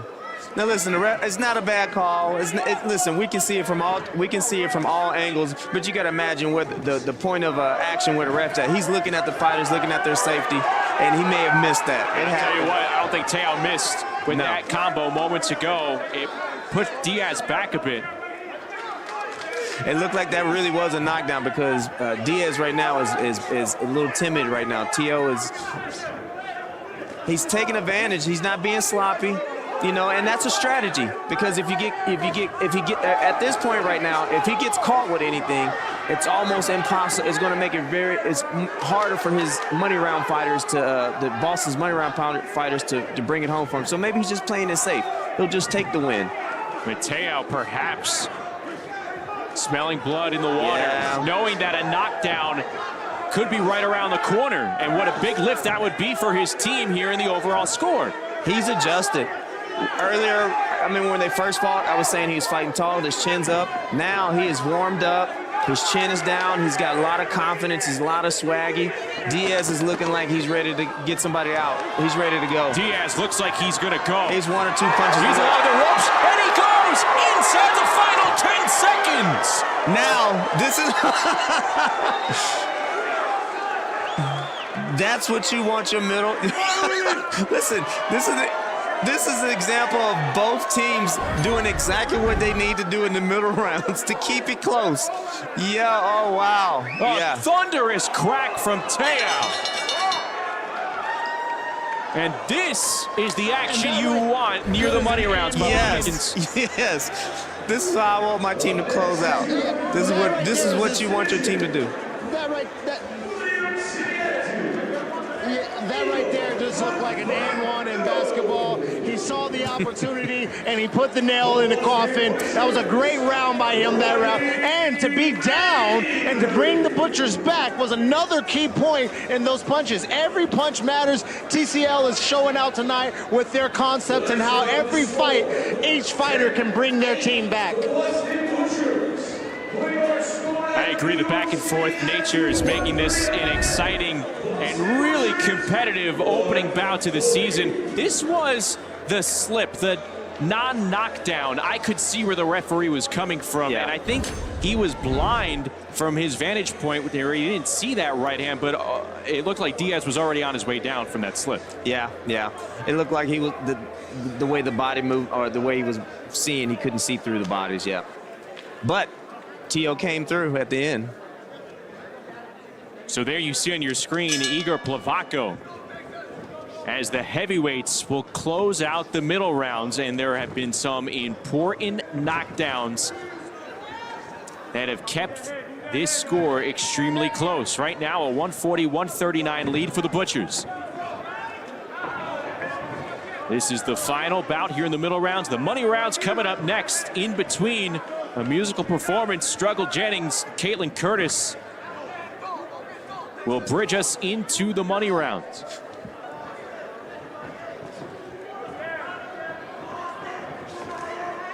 Now, Justin, if I'm either of these coaches, if I'm the Butchers, if I'm the Attitude, I am telling my guy, just put us in position. Don't do too much, don't do too little. A loss, a one-point loss, a one-point gain, it could break it or make it for you. But for sure, a knockdown or a knockout is really going to put it in contentions for you losing or winning. Now, the argument to that, these two heavyweights are not scheduled to be in the money rounds. Why not go all out? Why not go for the knockout? Because going for it opens yourself up. And if you get opened up and you get caught, you know, either if you get caught, if you're in New York and you just climbed out of the hole and now you're in the shot, you can still win it at the end. And you go for it at this round and you get caught, you just messed your team over. And same with Boston. If you decide to go for it and you're this close and you know that you still have more and all the rest of those amazing fighters coming in for the money rounds and you put out a reach for them, you've got to go back to that corral, look at your opponent and be like, your teammates and I'm sorry I let you down. This is where the team aspect comes into play as big bad Ronnie Mayberry just shoves Plavaco back into the corner. Listen, regardless of what I said, they're going for it. They're going for it. They understand that they only got one round and they can make or break it for their team. So they're going for it. This is the strategy part of it. Again, neither of these fighters are going to be competing in the money round, so it's not like they would be ineligible if they get stopped. Why not go all for broke? Well, because you could cost your team. And that's what separates this from conventional boxing. And some good licks by Plavaco here. Now listen, Mayberry needs to be keeping that left hand up because Plavaco seems to be catching, he's finding a home for that right hand. The left as well, and I like how he's going to the body as well. Yeah. Mayberry's in trouble here. Mayberry's wobbled. There's a lot of time left. Could Plavaco be on the verge of a knockout here? What Mayberry does at this very moment could make or break the Boston Butchers. Is he going to move around? Does he have the mental fortitude to understand the lockup? He has the opening. Can he seize the moment? Less than 10 seconds to go. Mayberry looking very unsteady in this final minute. Another right hand cracks Mayberry, and he beats the bell. Good showing from Plavaco. Excitement, Justin. Excitement. Listen, it's not for tonight. Friday, Saturday, Sunday, for 26 weeks in a row, regular season, you're going to get this type of action. Looked like a 10-9 win for Plavaco in New York City, and that would make it very interesting. A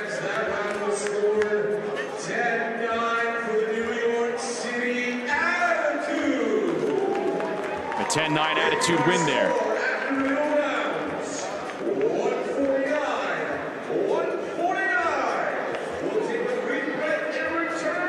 So, Justin, what do you think? Well, we are going to be in for an exhilarating money round with that lady coming up in the end. Tied up at 149 over at Foxwoods. We're back after this.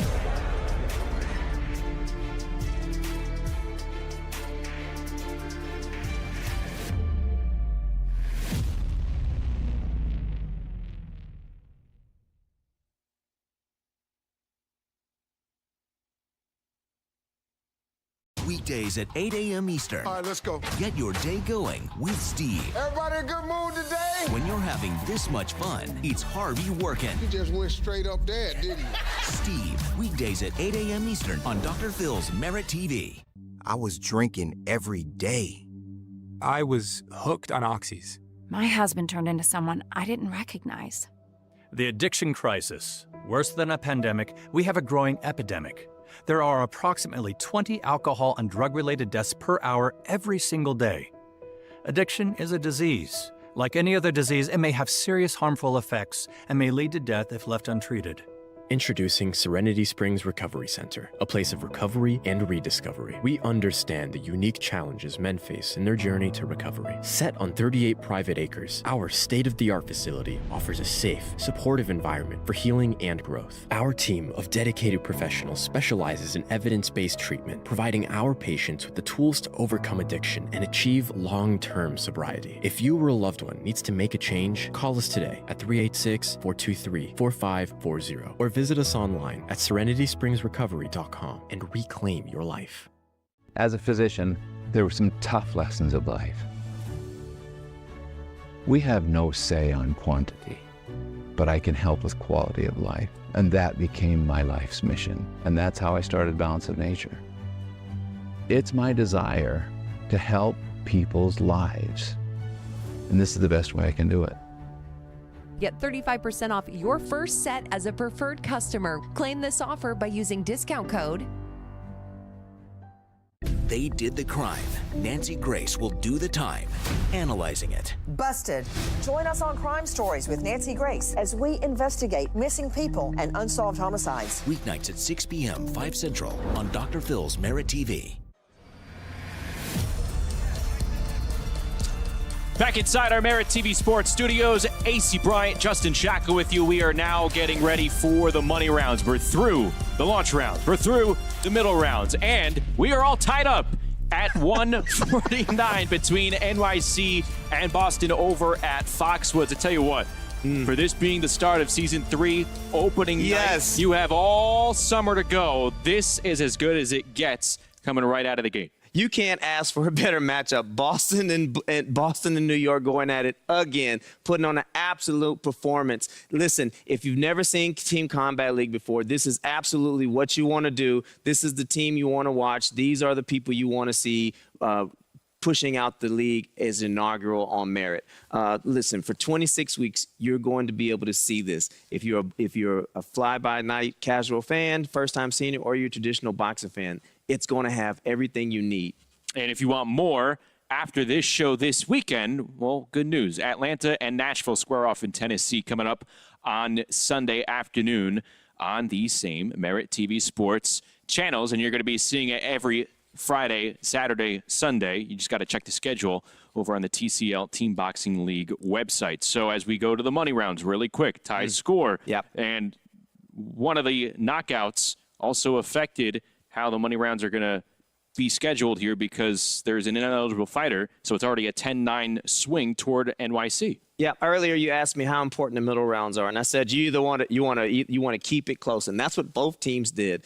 So that knockout happened in the versus New York versus Butchers, right? That affected the money round. So now that gentleman is done for the night who did the knockout, and the guy who got knocked out, they're also done. But that extra point comes, so that's a 4-point swing that New York just got themselves. As soon as this rounds, they're going to end up with an extra point. It's amazing. Yeah. All right, the money rounds are coming up, but first, we have music for you. Struggle Jennings and Caitlin Curtis coming your way from Foxwoods. With my brother Jelly Roll. It's called Only God Knows. Come on.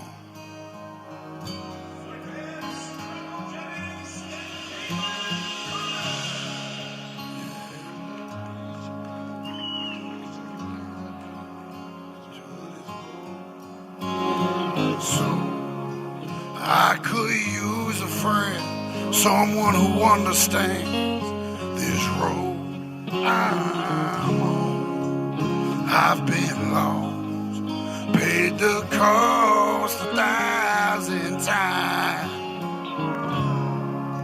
Now I'm down to my last dime. I've drank with the devil.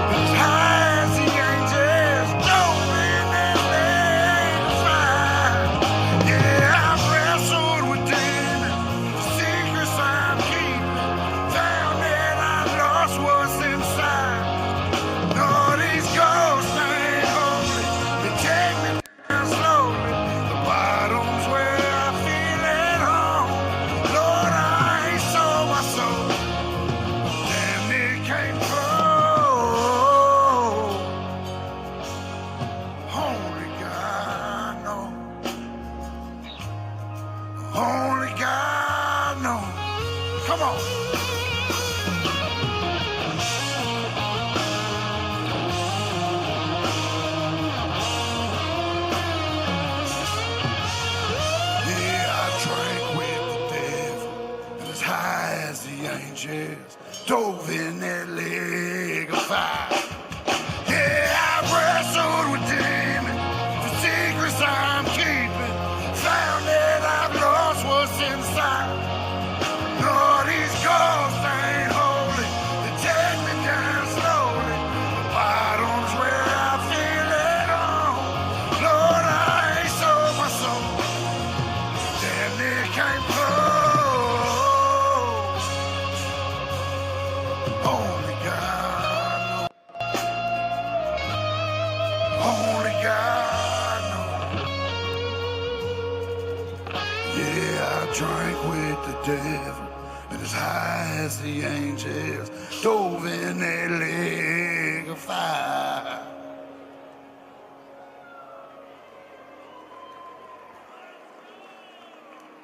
Speaking of God, some of y'all might know this next song. It hit #1 on Billboard's Independent. It was a true testament that without the managers and the record labels and all the corporate sponsors, the people's voice can still be heard.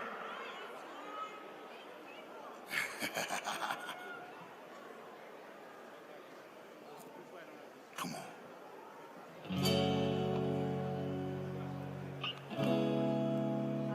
Yeah. America.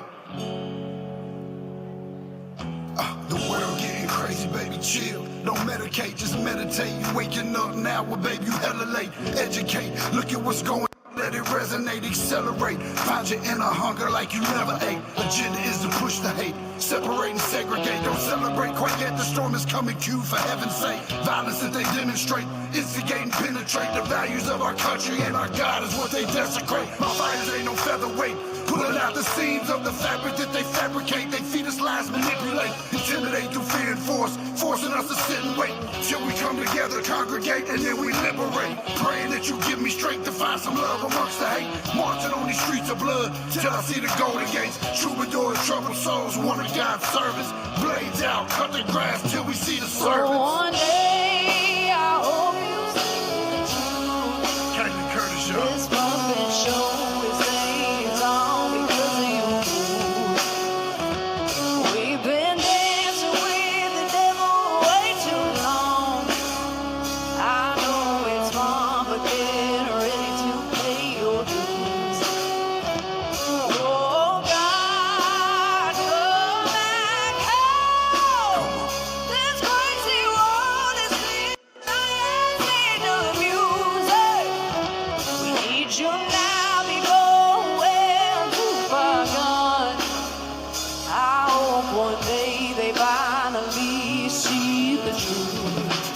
God, we need you now. I know the truth is hard to swallow, just digest it. Suspected something's going on, but chose to just neglect it. Deflected by some breaking news, all we just accepted. Expected just to fall in line and follow their perspective. Don't question their objective, but I got a lot of questions. How these kids molested, but nobody's been arrested. Read it in the testament, these children are protected. So I'm fighting all these terrorists, both foreign and domestic. Refuse to be directed.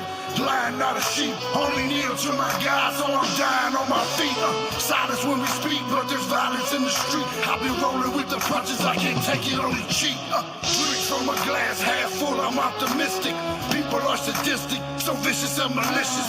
Praying for assistance to overcome opposition, or I'm gonna start resisting, and then I pray for forgiveness. One day I hope you see the truth. I hope you see it. This puppet show is on because of you. We've been dancing with the devil way too long. I know it's fun, but get ready to pay your dues. Get ready, TCL. Oh God, come back home. This crazy world is filled with lions and abusers. We need you now before we're too far gone. I hope one day they finally see the truth. God, we need you now. We need you now.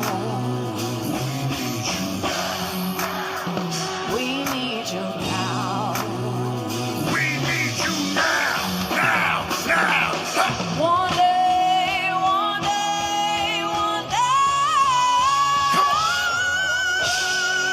I hope you see the truth. I hope you see it. This puppet show stays on because of you fools. We've been dancing with the devil way too long. I know it's fun, but get ready to pay your dues. Get ready, let me hear it. Oh God, come back home. This crazy world is filled with lions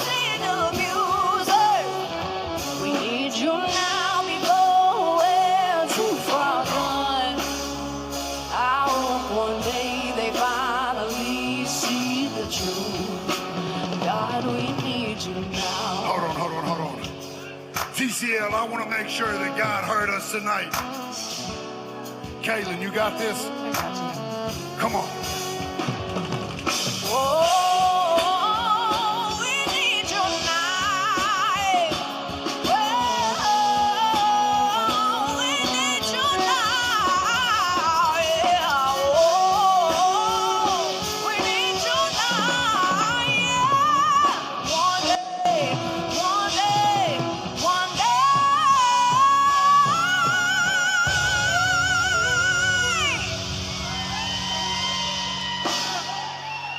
God heard that, don't worry, he on the way. So listen, y'all make some noise one more time for the lovely Caitlin Curtis. Boy, she smoked that national anthem tonight, didn't she? So awesome to be here. So I've been working with Caitlin Curtis for like 5 years now. She was working at a car lot, single mother. I saw her posting some videos. I said, one of these days I'm gonna sign you. I signed her in 2020. We've had some #1 records. This girl's about to be the biggest country star on the planet. I'm so proud of her. She just dropped a new song that she did just in her little room in her apartment with her son. And I think it's perfect for this event and for all the survivors in the room. You wanna run that? Let's do it. All right, y'all. Y'all make some noise for Caitlin Curtis.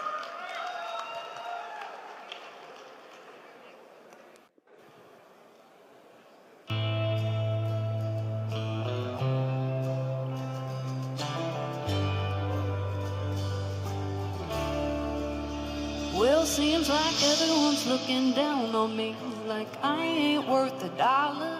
But baby, there ain't no price on the one of a kind, so don't even bother. Some rich man running the show with a little power and a marker.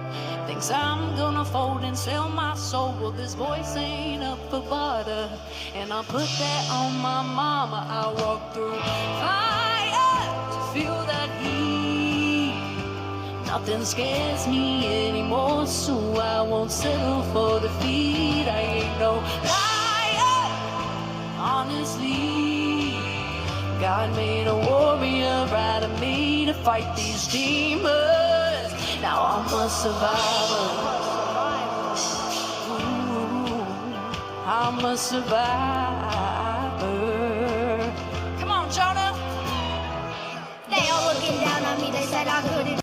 I'ma keep on going now, I'm on an airplane, I just do it. I don't even need another dollar or a bargain. I just keep on moving, honestly, won't beg your pardon. Let's just keep on going now, I'm running to the top. They can't even stop me, they're not even my real ops. It helps you forget this time, cause I don't know their name, but they sure know mine. Jonah. I walk through fire to feel that heat.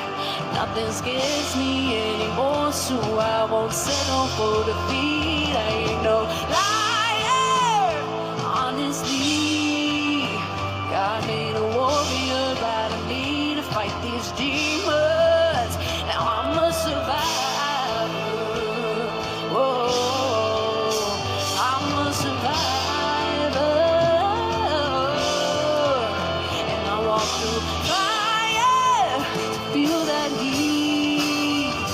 Nothing scares me anymore, so I won't settle for defeat. I ain't no liar, honestly. God made a warrior for me to fight these demons. Now I'm a survivor. Oh, yeah. I'm a survivor.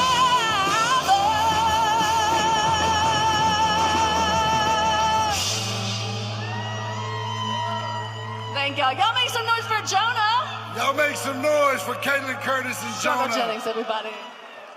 Yeah, this is what dreams are made of, baby.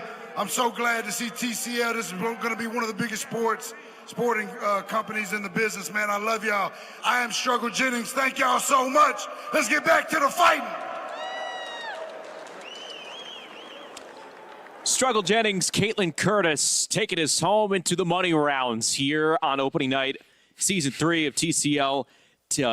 Team Boxing League, and we come back to you from our Merit TV Sports studios. AC Bryant, Justin Shackle. We are notched up at 149 apiece between Boston and New York City.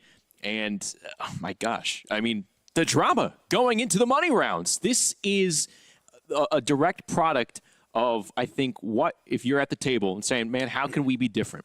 How can TCL bring the sport to another level, come alive, create excitement, create drama? You put the team concept around it. This is kind of what you're drawing up here, because you have a tied event going into the most pivotal portion of the evening.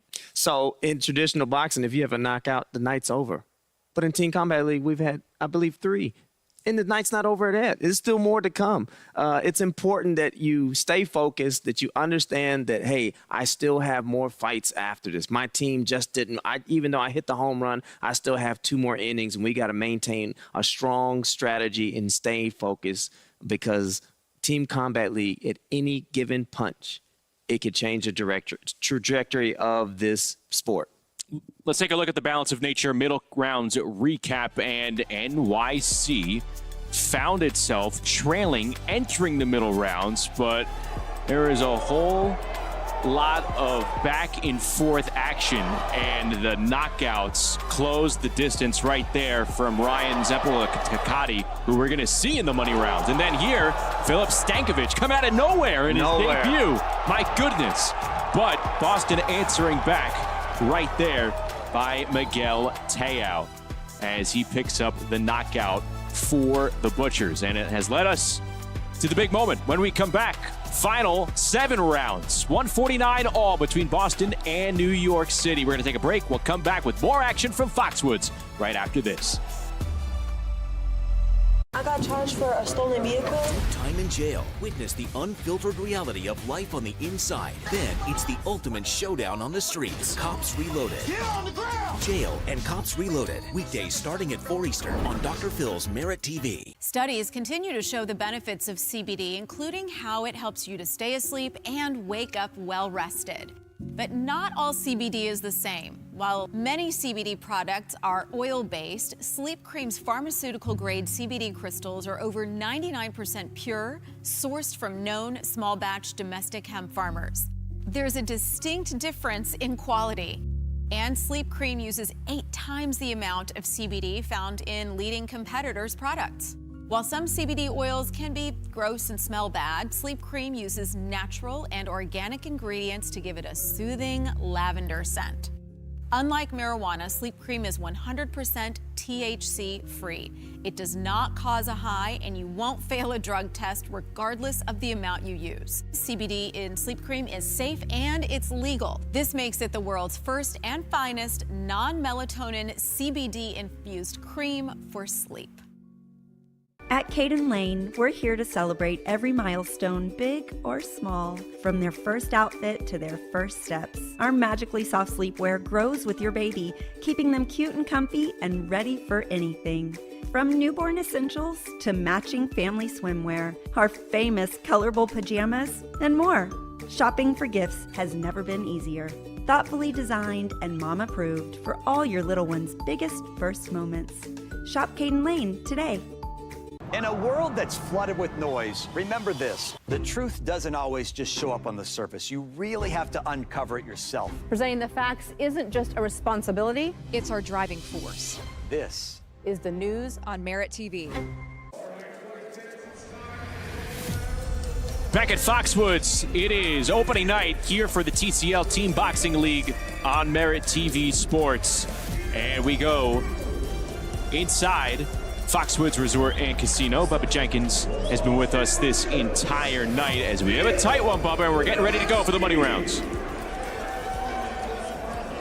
Yeah, we're getting ready for the money rounds. It's going down. We're excited here. We've already seen some good action, some back and forth, some March Madness going down in the ring, and we're about to get ready to decide who's going to be the winner tonight. I love that. Bubba, what's the atmosphere? What's the attitude on both of the teams?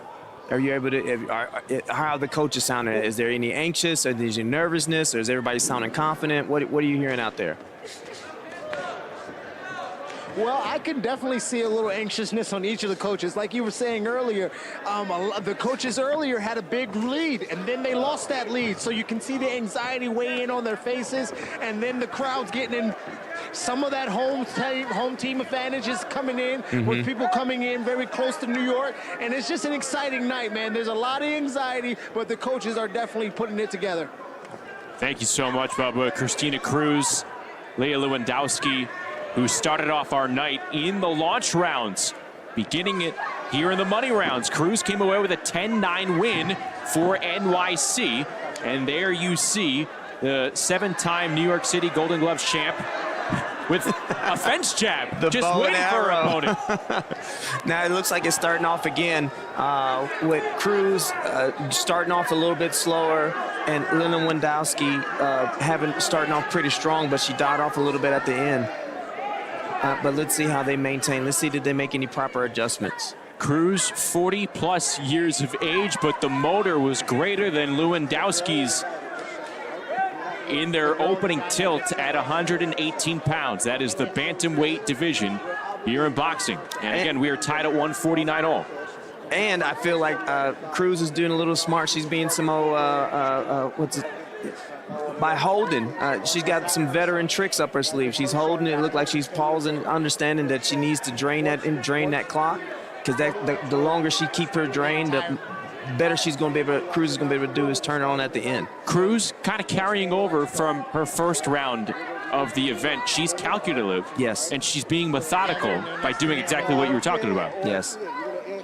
Even though Lena Lewandowski is very game, very athletic, I think she just doesn't have enough experience. Again, she just started boxing 2 years ago, and she's been a phenom. She's made it to Olympic trials, national champion. But sometimes you need experience to deal with the pressure. And Cruz just landed a great hook right there with Lewandowski's hands down, with her right hand down. That's veteranness. So again, these are the money rounds, the final 8 rounds. But if you go back to the middle rounds, there was a pivotal knockout, a 10-7 knockout from NYC's Ryan Zempolo-Takati against Elijah Pizzetto of the Boston Butchers. That eliminates Elijah from competing in the money round. He was scheduled to compete at 135 pounds. So I am no mathematician, AC. That's one thing you're going to learn here as we move along this season for the next 26 weeks. But theoretically, doesn't that mean that New York City has a lead going into the money round? You would think that. But one thing we're forgetting is Sherbeck did not make weight.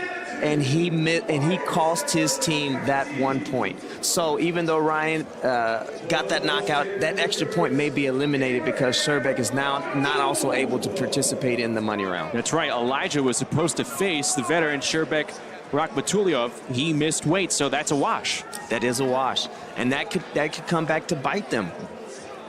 It's opening night here at Foxwoods coming up on Sunday afternoon, 3 p.m. Eastern, 2 Central, Atlanta and Nashville over in Tennessee. Ryan started boxing at the age of 3 when his dad decided to give him some boxing gloves. So he's been training ever since his whole entire life to be at this moment. I'm sure his dad is very happy. And I'll tell you what, Ryan picked up the pivotal knockout in the middle rounds, but he's going up in competition here against the former world title challenger from not too long ago, in Abraham Nova of the Boston Butchers. And Christina Cruz in the NYC Attitude took that opening 118-pound round 10-9. Nova has went against Shockey and Adrian Cortez for 2 top elite lightweights in the division, and he went all 12 rounds with them. So this is a major step up. Abraham Nova is a former regional title holder, and like you mentioned, he fell just short in a close fight against the then WBC champ Oshaki Foster. Now, what we are seeing is that Ryan has TCL experience and Nova doesn't. Even though Nova has a great boxing pedigree, is he going to be able to adjust his boxing pedigree to meet the Team Combat League, Team Boxing League pace?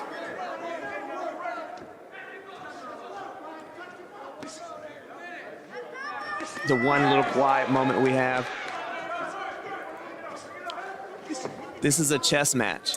Listen, if you're a fan at home, this is absolutely amazing. This is probably one of the best first fights to ever see on Merit TV. Team Combat League, Team Boxing League, here for 26 weeks. Every Friday, Saturday, and Sunday, you're going to have 2 matches per night on some nights. And this is our first look at the night, on the night for Abraham Nova. Did not compete in the launch or the middle rounds. So he doesn't have that experience. He may not be warmed up enough, you know. A lot of people are sitting down in that corral. If Ryan is able to pull this off and get a good win, this is major. It was a good body shot moments ago from Zempo Takati. And this is the beauty about Team Combat League, because normally these two gentlemen would not meet up. They're in 2 different levels of boxing. Nova is in the high elite era, and Ryan is on his way up. You wouldn't know, these two wouldn't cross paths until later in their career. Yeah, a lot would have to happen. More time would have to transpire before they got into the ring like this. But now you get to see where you're at against high elite level, and you get, as the high elite level, you get to stay sharp, because you get to see the new people coming up and test your skills. And Ryan's jab is finding a home right now. He's got swag. He understands that regardless of what his record is, that he is the man in that ring. He's got the TCL experience. Both fighters now letting their hands go. Nova trying to counteract that. Again, 2 fighters who normally wouldn't cross paths doing it here inside TCL Team Boxing League rules. Not waiting for anybody. And one more aspect, Justin. Look, Ryan just fought somebody else earlier tonight. Now you get to see him against a whole different style, a whole different fighter. Did he make the proper adjustment? You get to see possibly 2 different fighters fighting 2 different styles each week. So both fighters leave the ring. We're going to get the score there. AC, I'm being told that we will have a 19th round. We will have a rematch between Brown and Hazel, which we saw in the launch round. Brown took that one 10-9 for the Boston Butchers. So here we go. It will be Hazel and Brown. Okay. And again, that means that everything is as close as it is on the scorecards. Yes. Now, earlier, this was a very tactical fight. Not a lot of punches thrown, not a lot of punches missed. So who's going to make the proper adjustment? Somebody, this is too much respect. Somebody's got to go for it. That was another 10-9 round for the New York City Attitude. Ryan Zempo Takati having a terrific opening night, outpointing the former world title challenger, Abraham Nova. And it's a 2-point swing for Team NYC as Brown and Hazel go at it. Now listen, Ryan against Nova in a 10-round fight, I think Nova has the advantage. But in this format, this team format for 24 rounds, and all you got to do is give it all for 1 round, obviously this plays towards his Ryan's advantages. They're giving too much respect. Look at the ref too. Yeah, telling these guys, let's go. Yeah, let's go. Enough standing around. Because you only got 3 minutes. That's it. You only got 1 round. You don't have time. You got to make a decision. Now Brown does have the experience. He's been here last year. He was a pivotal member of the Orlando Vipers from last year. Oh! Sometimes you just got to wait and see. Brown in those white trunks charging in. And the advantage Brown has over Hazel is the fact that this is Hazel's first time. He may not understand that he needs to play it safe, because his team has a 2-point lead right now. What you don't want to do with 5 rounds left is get knocked out or knocked down. 169-167. NYC is in front.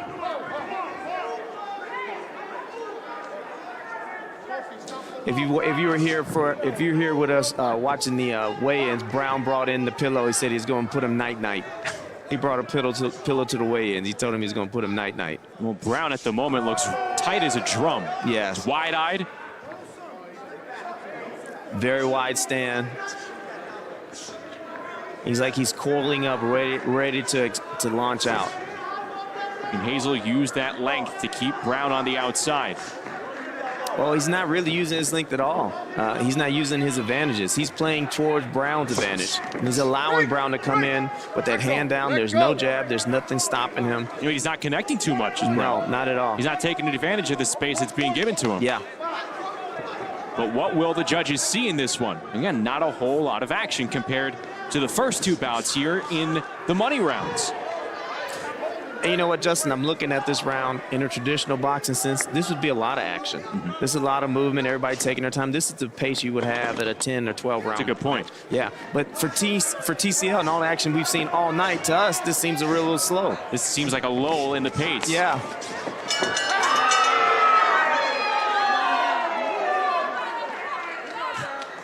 Brown's going to have to unwind out of the ring. Now listen, this happened to Boston last year.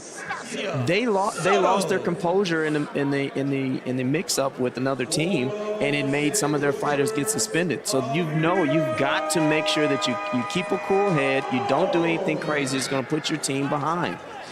It's not just you. We will wait for the scores of that 135-pound belt tilt. I beg your pardon, 147-pound. That was a welterweight battle as Amelia Moore steps back into the ring against Stacia Suttles.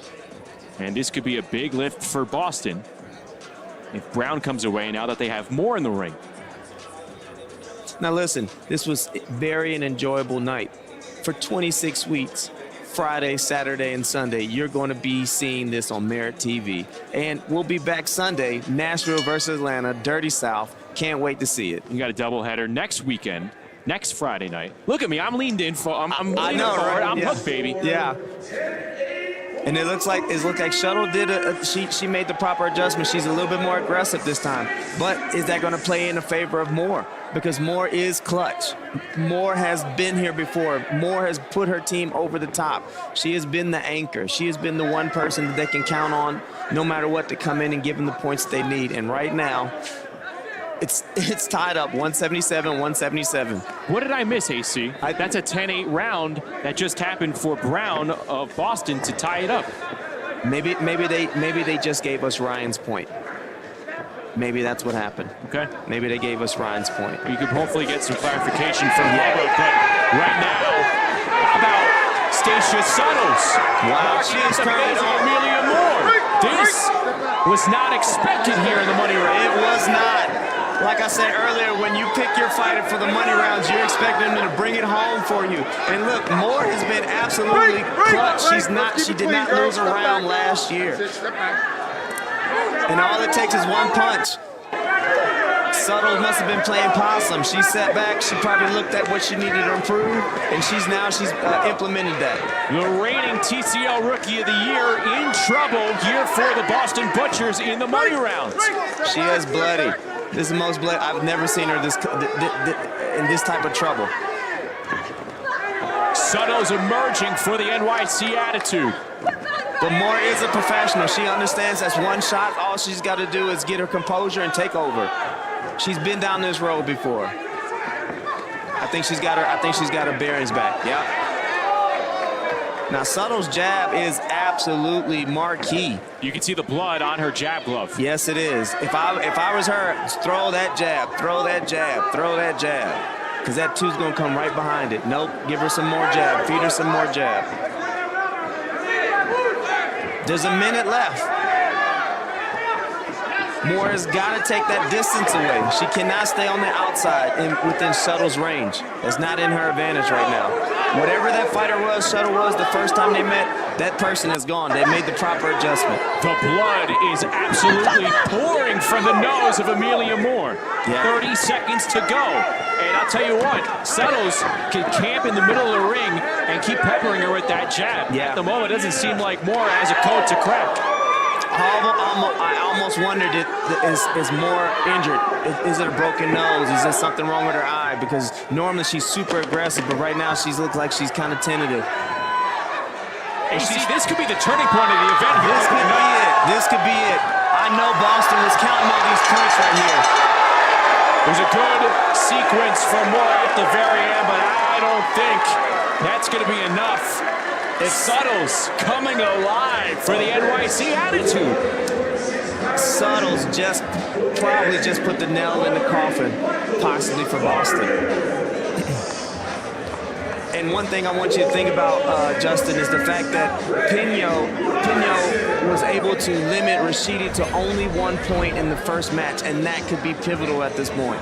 Let's see how the scoreboard ends, but I think that played a pivotal fact. He did exactly what he was supposed to do, and now he gave an opportunity for Suttles to overperform, which she did. She was landing everything but the kitchen sink.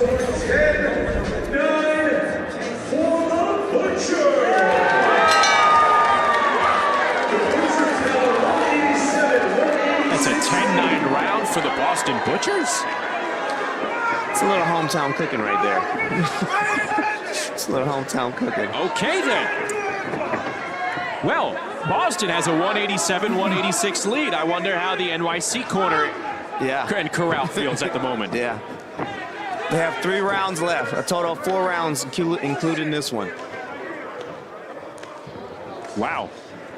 And it looks like, unlike Suttles, Vargas didn't make the proper adjustment. Robinson is moving around. Listen, if you're a fighter in Team Combat League, you need to watch Robinson. I like her movement. I like her unpredictability. She heads up a little bit high, but listen, it's okay. Her chin is up high, but she displayed some beautiful boxing earlier in the night. Footwork is great. Yep. Movement, lateral movement is wonderful. She's like sliding on ice. To combine that style inside these walls of TCL Team Boxing League, that takes some serious talent. And that's a small ring. So for her to be able to move around that much, she is very, very, very cognizant of her ring generalship. Boston clinging to a 1-point lead after a surprising 10-9 round for Amelia Moore here in the money rounds. I know New York is probably yelling right now. Now listen, Vargas, even though Vargas maybe seems like, we don't know yet, we still got a minute and a half left, but if Vargas just makes sure she doesn't give up any more points, that might be the important thing. Don't get a knockdown. Listen, if you can't win the round, just only give them the 1 point. Robinson's jab is a work of art. Look at that. That is beautiful. And she's not landing every single one, but she is causing Vargas to all just stall out in any type of strategy that she might be thinking of. And regardless of it, she's keeping on the outside. And she's keeping Vargas on the outside. So those hooks that she's throwing, just not even in her range. Yeah, I like that. Perfect. Robinson looked like she got behind that guard with her right hand. She's feinting. Her feint game is great. It's making Vargas kind of second guess or just pause just a little bit. But Vargas is picking it up these last 30 seconds. And Robinson has to be careful not to get caught. She seems like she has secured this round and could create a cushion for her Boston Butchers team. But again, we talked about that high chin. Right, AC? Yes. Got to be careful.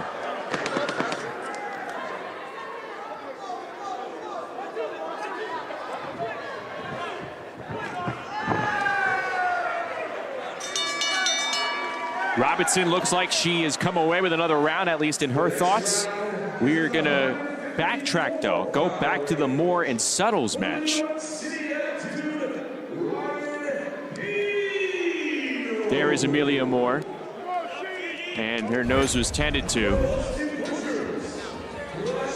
And if you want the perfect greeting to season 3, I think it's right there. That was it.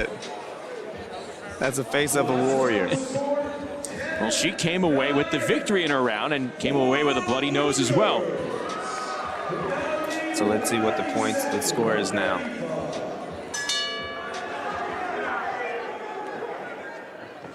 Here is Rashidi Ellis and Ryan Pino. A good fight earlier in the night in our launch rounds. Boston got that victory last round. Yeah. So a 10-9 round for Brandy Robinson. A total of 2 points, 2-point lead right now. And here with Rashidi Ellis, Boston is in good shape. Yes. It seems right now that what is really making the big difference is that Boston picked all their fighters are winning their money rounds, and that's a pivotal because it was very close, and they need you to bring them home. And Rashidi Ellis is somebody like Moore who is clutch, who's only lost one round, absolutely going to bring it home.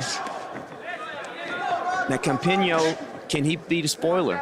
Can he bring it home is his job to only lose one round, 1 point, or is he trying to be the upset and go for it all? This is the fun part. Can one singular punch create a 2-point swing? Yes, it can. A 3-point swing, yeah.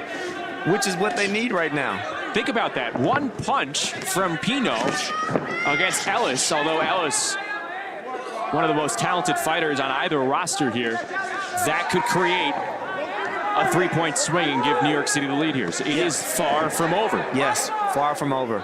We still have 90 seconds left, and if you turn away, you might miss it. Pino is giving him a little bit more respect. I'm used to seeing Pino dance around, be a little bit more flamboyant, more of a showman. But I understand he's got a very tough task in front of him, and he can't take his eye off the ball. He's got to stay focused. Pino telling Ellis, "You have head movement. I have some as well. I can move laterally." Yeah.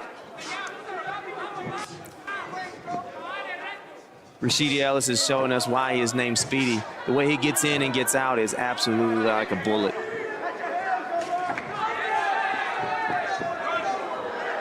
Oh, now we're getting some showmanship from both of them. I guess they're both feeling it right now. Showmanship in the money round. How we like it. 197, 195. Boston still in front.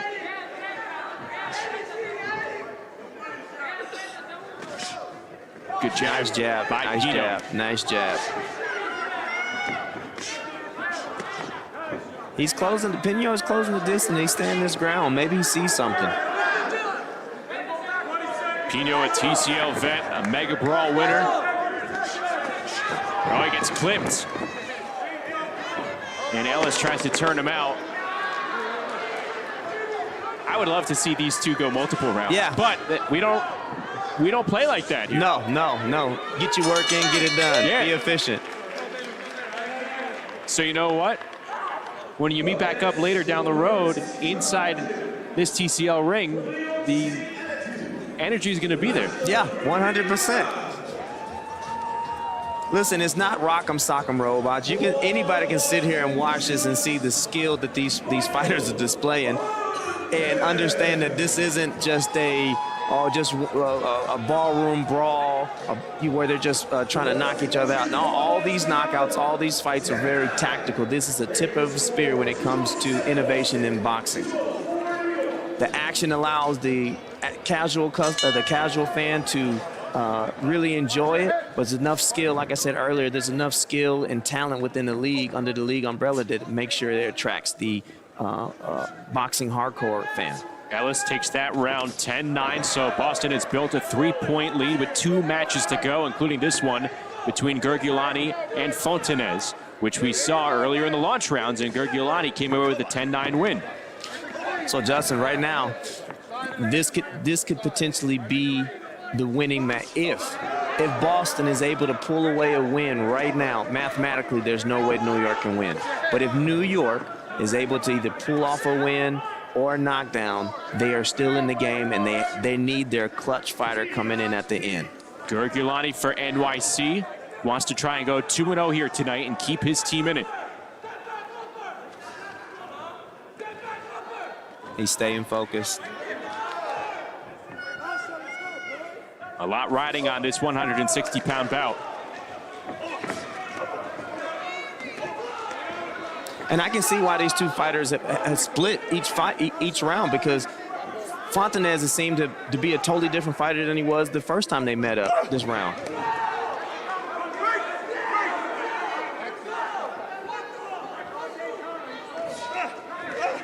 Justin, this is nothing but action. I've been on the edge of my seat this whole time.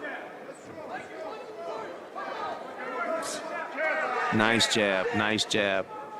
And it's not just because the competition is very close. It's because you have to keep an eye on the scorecards. Yes. At the end of the launch round, there were 4 points down, New York. At the end of the middle rounds, they were even. At the beginning of the money rounds, they were up by 1, and now they're down by 3. This is Team Combat League, the most exciting boxing to date, I feel. NYC trying to stay with it. They have Gurgulani in the ring now. Menendez in the batter's box. And that's not because she has a wooden bat. She's ready to batter. She's ready to go. She's ready to go. Now, I'm going to be honest. I think she won that first time she fought. So she might have a chip on her shoulder. Camila Pineda, who you see on your screen, was awarded the decision, but it was very close. Very, very close at the end. Very, very close. Both of each other gave each other devastating blows, But in this one right here between 260-pounders, a lot closer than their first matchup earlier in the evening. Yeah, I think New York is going for it too hard, and Fontanez is using that to his advantage, that aggressiveness. He understands all he's got to do is slip and move, slip and move. There's a lot of wide hooks. You can tell he's going for it. Yeah, whoa. Ref almost got knocked out. And at the end, everybody loves each other. They understand. Yep. Justin, I think if my math is right, and I'm not, I think they just pulled it out. All right, we are going to reset as we go into our final bout. Pineda and Menendez.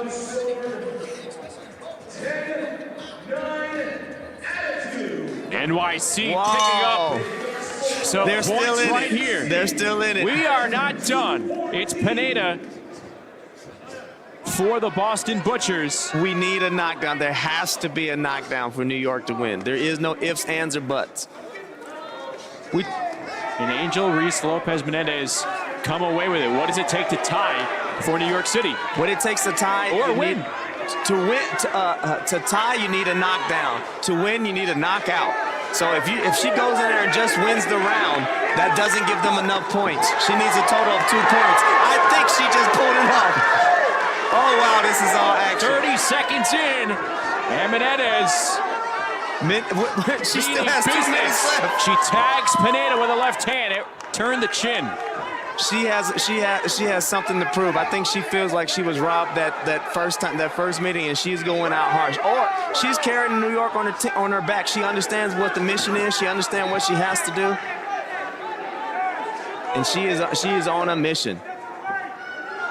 But we cannot count Pineda out. She has been within the ring with the best. She sparred with Katie Taylor. She's an undefeated pro. She understands what it takes to be successful. And Pineda, not with just a cup of coffee, with arguably the greatest women's fighter at the moment in Katie Taylor. Yes. She is a steady training camp partner with the multi-division undisputed champion. So she's been in there with the best. She knows how to survive. She knows how to make this happen. And if I'm her coach, you need to move. And Pineda knows how to fight for herself. Yeah. This was her first. She's been a resident of the U.S. after moving from Italy, but she has not been able to get fights in the U.S. She's had to travel into the deeper parts of Mexico and in Europe to just get some action. And she's built up her pro career, and now she's being tasked with closing out a victory for the Boston Butchers here on Open United TCL. If I'm Boston's coach right now, I'm just me. I'm telling her to move. Do not engage, move. Because, like I said, the only way New York can win by a knockdown. They can tie by a knockdown, or they can win by a knockout. And you do not want to give that opportunity to your opponent. Good exchange between both fighters in the middle of the ring. Just about 30 seconds left in our final bout of the night here at Foxwoods. But listen, Coach Pat knows exactly how to get his fighters riled up and ready. So regardless of what I say, Coach Pat has got his fighters looking amazing. They were able to stay the course, do what they were supposed to do in the money rounds, keep it close in the middle rounds, and now it looks like with the last 10 seconds, it looks like they're going to pull it out. Unless New York does something. Can Boston close the show? Menendez trying to get the latest knockdown possible, but time runs runs out, not just on Menendez, but on NYC here at Foxwoods, and the Boston Butchers, they're able to hold serve in their home ring. Yeah, that was amazing. Wow. I loved it. I loved it. Look, 26 weeks, you have to watch every round to make sure you don't miss anything. Because they all add up, baby. And it all matters. It all matters.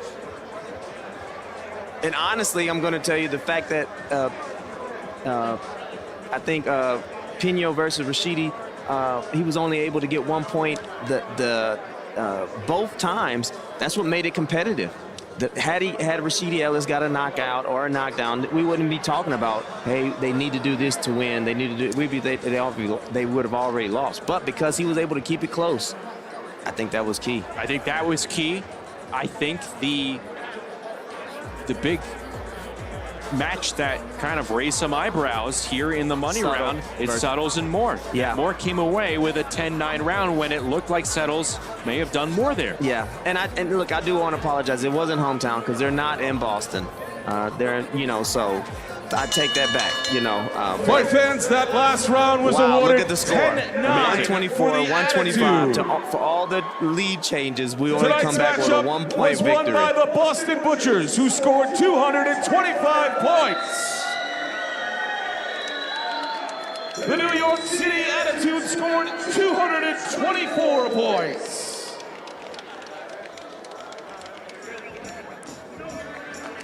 Listen, at the end of the day, I know that there has to be a winner and loser, but nobody lost watching this. This was absolutely amazing. New York is still in it. They have every fight they've ever had has always been to the last round. We're going to hear from our 3 stars of the night, the fight of the night, as well as Boston just squeaks out a 1 point win over NYC, 225 to 224. But you're right, if you were flipping through the channels or this was appointment TV viewing for you, you wanted to see what this product was all about, this is a good indicator. Listen, before we end this mount, listen, I do want to give a quick announcement to Coach Benny, of the head coach of New York Attitude. Currently, right now, he's dealing with some home issues, some home adversity. Our hearts and prayers go out to you, brother. He's not able to be there with his team. He's got to take care of some things at home. We love you. We're currently praying for you. Stay safe, brother, and understand that you're not alone. Absolutely. We send our best thoughts and wishes to Benny Roman as the fighters shake hands at the end of the night. They do it for the love of the sport and now for each other. Yeah. And listen, even though they were competitive, they were trying to knock each other's heads off, they know a good performance is good for the entire league. They understand what's online. They can't put out a bad product. They have to make sure that they put the best they can out there. And I believe every fighter did that exactly to the best of their ability. And some even overperformed. Well, 1 point victory for the Butchers. And this one didn't stretch one way or the other too often throughout the night. It's not like one team was rallying furiously and got a couple of decisions or a couple of big knockouts all in a row. It was tight the entire time. We were sitting here yelling at each other back and forth. And just to only be down by 1 point. This is what Team Combat League about. Like I said, New York has always been in it. They have always been a factor. You have got to fight them all 24 rounds, all 3 minutes, because they are always going to be there. There's a reason why they're the first Mega Brawl champions. There's a reason why they were in the playoffs last year. There's a reason why they had a lot of all-stars in the all-star team. They're an amazing team. And this is what you're going to get week in and week out every weekend. And the next time you're going to get it is on Sunday with Atlanta and Nashville. And we're going to touch on that as well before we close things out. But the best part is you get this nonstop action all throughout the summer, 26 straight weeks, and it's all free. Friday, Saturday, Sundays. Free to everybody on TV, cable, and satellite. Fast TV, live streaming, all coming to you from Merit TV Sports as we pose for pictures. You see the legendary Jimmy Birchfield in the middle as the Boston Butchers take the picture after being victorious by 1 point, 225-224, the final. So for this team that fell short in the semifinals, good start to the season. Let's go hear who the 3 stars are. And for the fight of the night in round 20, we got Amelia Moore and Stacey Suttle. Fight of the night, the most controversial fight. Wow. Yes. At least they gave him some recognition. And the winners are the Boston Butchers. So the Boston Butchers coming away victorious in the season opener. A lot more to do, though, from our studios as we take you home here on opening night of the TCL 2025. Boston victorious by 1 over the NYC Attitude. We'll take a break and come back with more before we wrap it up here on TCL Team Boxing League. As a physician, there were some tough lessons of life. We have no say on quantity, but I can help with quality of life. And that became my life's mission. And that's how I started Balance of Nature. It's my desire to help people's lives. And this is the best way I can do it.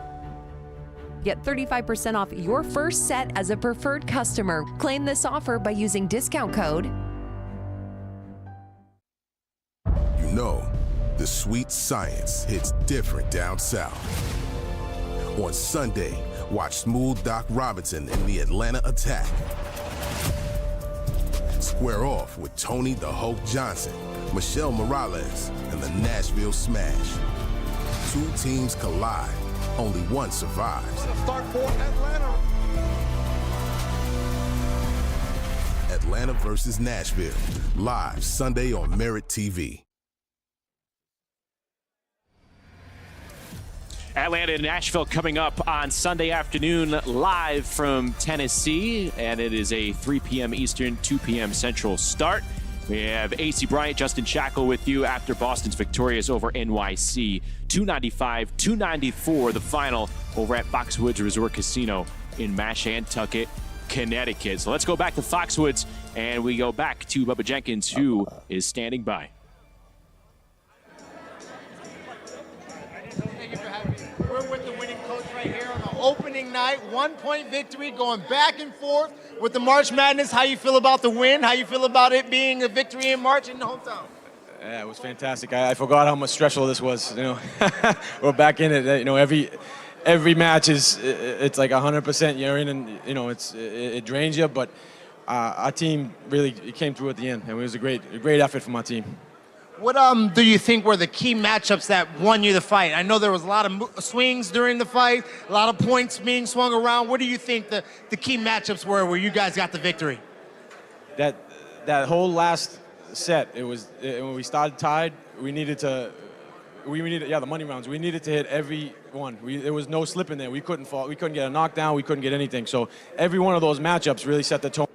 You know, and at the very end, it became where we couldn't lose unless we got knocked down, which is also stressful. You know, so it's a whole nother aspect of it. Well, it was a good showing tonight. We had the TCL number 3 opener, 1-point victory by the Boston Butchers, and they got out here with a victory. We're excited for you guys for the rest of the year. We're excited to see you. Thank you. Yeah, I can't wait. It's going to be a fun year.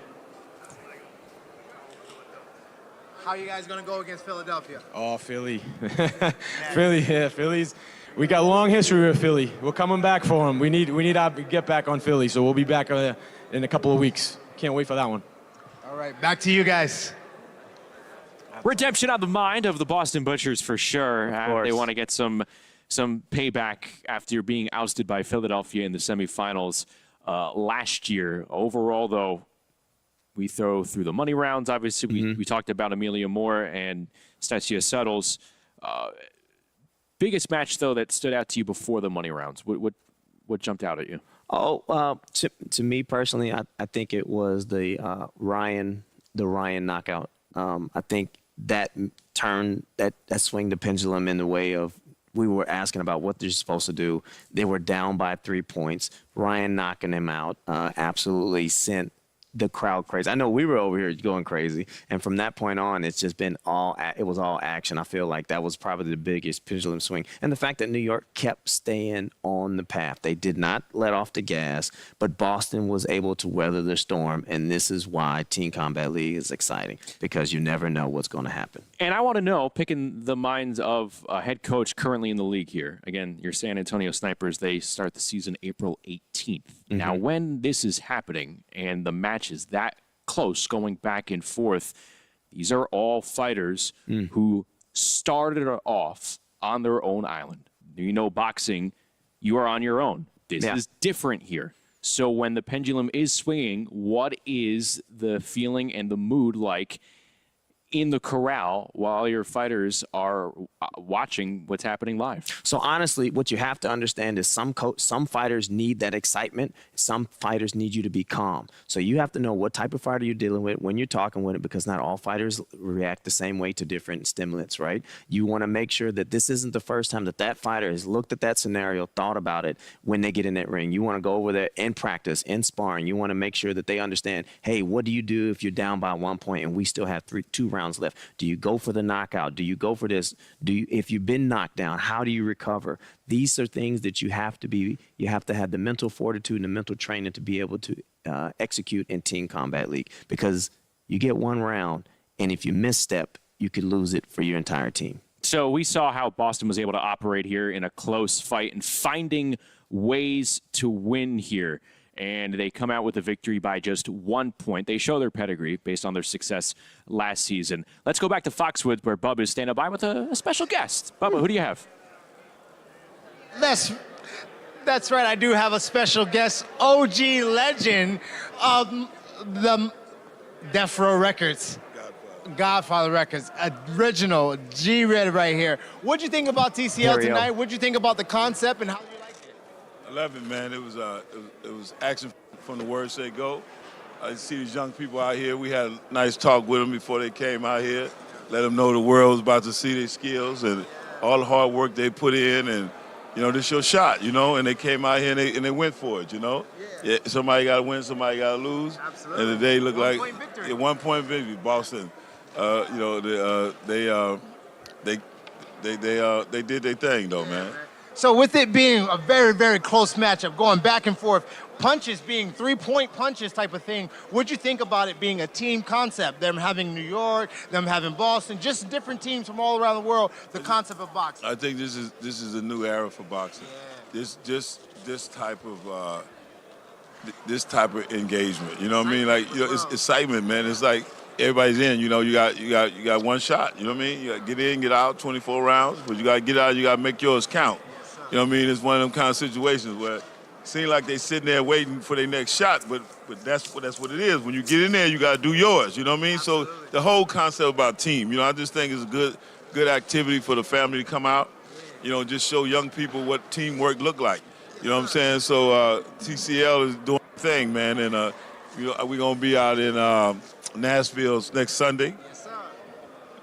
And we're gonna be this Sunday, and we're gonna be in LA next Friday, and back in Philadelphia the following Sunday. You coming out for all these fights? Hey man, where else I'm gonna be? Yes, sir. We're excited to have the OG legend right here, bringing it back to you guys. Community first, right back at you guys. TCL season 3. Great, man. Yes, sir. Thank you, brother. I love what Harry said right there. The kids who come out here who are interested in boxing, they are seeing teams come together. You're not getting that anywhere else but here. No, you're only getting that. Listen, traditional boxing, even though you may have a team, you take them out, you're worried about your individual win. This right here understands that, hey, I need to perform for my team. It's not just me. Did I train enough? Did I listen to my coach? Am I able to perform? Am I able to execute for my team? And yes, this is something new. This is something brand new. So it's a great way to introduce new fans to an old sport. Boston finds a way to win a close event. Yes, they do. From a fellow coach's perspective in this league, how good are the Butchers? Oh, Butchers are Oh, they are elite. They are one of the teams that you know that are going to give it to you. And listen, New York as well. They find a way to keep it close. But Butchers had enough to maintain and overcome that adversity. And listen, when you go against the Butchers, when you go against Philly, when you go against New York, any team in Team Combat League, you have to bring your A game, because if you think it's going to be a walkover, surprise, surprise, they got a 3-point punch for you. Butchers come out with a 1-point win over the NYC Attitude, 295-294, the final. We're going to step aside, take a break, come back. Plenty more to do as our coverage continues here on opening night of the TCL. We're back after this.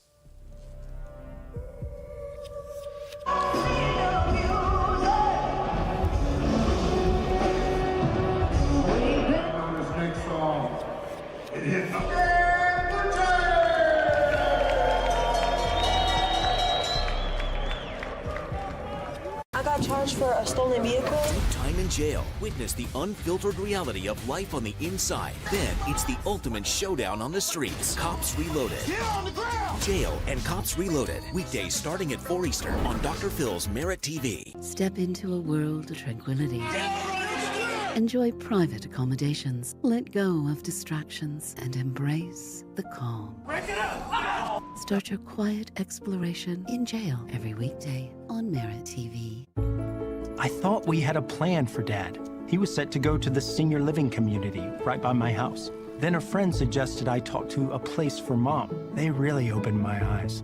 My advisor listened and understood his needs and showed us options that were still nearby, but a better fit for Dad. Now he's in a warm, engaging community with a big group of friends. I know we made the better choice. For free senior living advice, go to aplaceformom.com. Struggling to lose weight? Help reach your health goals with one simple change. One shake. Clinically tested benefits. And over 1 billion servings sold. Packed with superfoods, protein, pre- and probiotics, adaptogens, and more. This all-in-one nutrition shake helps support healthy energy, digestion, and helps curb cravings. For your daily dose of vital nutrients, subscribe and save. Get free shipping, discounts, and a free shaker cup when you subscribe at Shakeology.com. Attention families with a loved one in a nursing home. If in the last 2 years your loved one experienced bed sores, falls, broken bones, dehydration, or even death, you may be entitled to a substantial settlement. If you have a loved one who is injured in a nursing home, we will find out what happened. State violations are found against nursing homes every day. You have a limited time to file your claim, so don't wait. Call now and speak with one of our attorneys. The call is confidential and free, or reach us online at nursinghomesettlements.com. Back inside our studios following the Boston Butchers' exciting and thrilling and close. Very close, very close. 1-point victory over the NYC Attitude, 295-294. Beg your pardon, 225-224. The final over at Foxwoods Resort and Casino over in Connecticut. That's where we head back to right now, because Bubba Jenkins is standing by with another very special guest.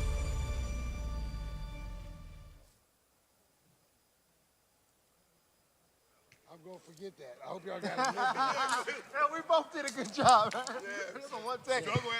So we're here with Struggle Jennings, and it was an amazing night of TCL combat. What'd you think about the concept? What'd you think about the team format? And what'd you think about the excitement in the room? Man, I think it's incredible. I think it's the future of boxing. Okay. Like the fast pace. You know, you got to go out there. Your teammate gets hit. You got to come in and redeem. So it's that extra pressure, right? A little camaraderie. Yeah, man. I think it was beautiful, man. Everybody's energy was great. I'm a little upset because now I'm a Boston fan, and they got to come fight my Nashville Smash. Oh, yeah. Right? Well, with Nashville on the line and you being a country music history, you're legend, bloodline through, will we see you in Nashville, and will we see you going against those Boston guys that you root for tonight? Yeah, man, I'm going to be secretly upset if some of the Boston guys get hit too hard because I like these guys. But, yeah, I'll be in Nashville, and I might be at a lot more than just Nashville, man. I think I really got a thing for this TCL. Yeah, man, it's a really good concept. Got a lot of things going on. Showing you tonight on the stage with your friends and family here. What do you got here with these people right now? What we got going on with it? So tonight we brought Caitlin Curtis and her son Jonah. They just dropped a new song called Survivor. Caitlin Curtis has been with Angels and Outlaws, my independent label, since 2020. We've had #1 records together. She's the next biggest thing in country music. Female artist. She's about to crush it. Bring on in here. Yeah, we're talking about you guys. I saw you rapping on stage tonight. Was this tonight your first debut performance? Yes. Yeah, were you excited about it? What'd you think? It was fun. Yeah. It was fun. What'd you think, Mom? I think you did a great job. It was an incredible experience. I had a good time. Awesome. Can you tell us a little bit about your album being signed with Jennings here? Yeah. You got going? Yeah, 4 years in the making for this country album. It's my first ever country album, so I'm super excited about it. We've been working hard, and it's going to be dropping soon, so stay tuned. Oh, man, that's exciting. I'm glad you guys are here tonight. And again, we said we're going to Nashville, so we hope to see you guys again. And man, TCL was really exciting, not only having you guys perform, having Little Man show his stuff, and we're going to be excited to see you guys again in Boston and Nashville in 2 days. Yeah, Nashville, let's go. Nashville smash, baby. TCL, Struggle Jennings, Angels and Outlaws is finna be a thing, man. I love it. TCL season opener. And now we're going to bring in my man right here to just, you guys sit tight. We're going to bring in my man to see if you guys get confused. I want to show you guys a little bit something. We saw a lot of amazing things tonight, a lot of skill on the ring, and I have a different type of skill that I want to share with you guys. Actually, I'm going to leave this here for now. I want to start off with you. So I want you to relax your hands, and the moment you feel me brush you, let's say that's your left side of your shoulder, you always, in boxing, you have to be very aware, very alert. So if you feel me brush you on the left side, real simple, just signify it by raising your left hand. Let's try that. Perfect, you can drop. And then if you feel me brush it, there you go. Now, he's not going to react to wind, right? He only reacts to a physical touch. That's it. Close your eyes. Take a deep breath in. Interesting. And you can drop your hands once you're done, and you're really reacting only to a brush. Good, good, perfect. Good. Interesting. Open your eyes, and you really felt me touch every one of those times? I thought you did, yeah. You heard the mic. Listen, no, hold on. Let's see. Actually, I'm going to switch with both of you guys, actually. Oh, it's because I need my hand. Sorry. So here, so you over here.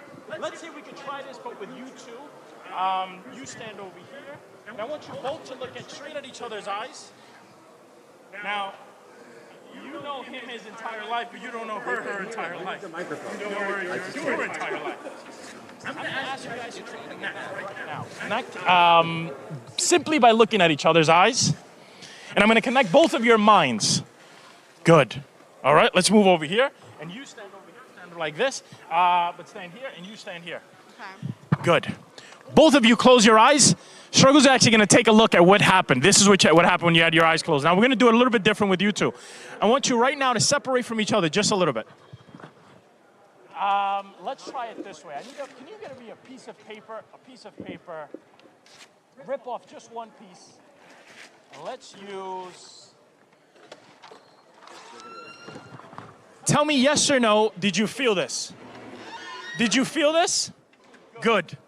So both of you are alert, aware, and listening. The moment you feel me brush you, I want you to just remember. You don't have to do anything else. Just remember where I brush you. The only thing I ask is you're not looking. All right? We begin now. Make sure you're not looking. You're not looking. Good. You're not looking. Good. You're not looking. Good. All right. I'm going to stand over here, but the person that I brushed, obviously that was you. Can you raise your hand if that was you? Close your eyes, both of you. Just raise your hand if you felt me brush you. Interesting. Drop your hand. Let's try this again. Point. Where did I touch you? Point. Where was it that you felt me touch you? Point. Okay, this is weird. Oh, drop your hands. Open your eyes. Did I touch her? You felt... almost like, oh, you know what? Let's try this one more time. Only you close your eyes. Now, Mom's going to keep her eyes on you. She's going to make sure that you can't see, and then nothing's going to happen to you. Now, let's try this. I see you have a lot of nice tattoos. I see, oh, I like this one. This is a nice heart. I'm going to try something.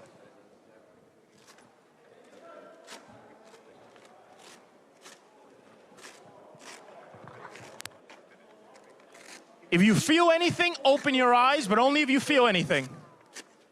This is the part I don't understand. For the first time, open your eyes. You didn't feel anything. As a matter of fact, your hands were in your pockets, but you felt nothing. Leave your hands right there. You see, she has something drawn in her hand. Do you see what it is? It's a little X.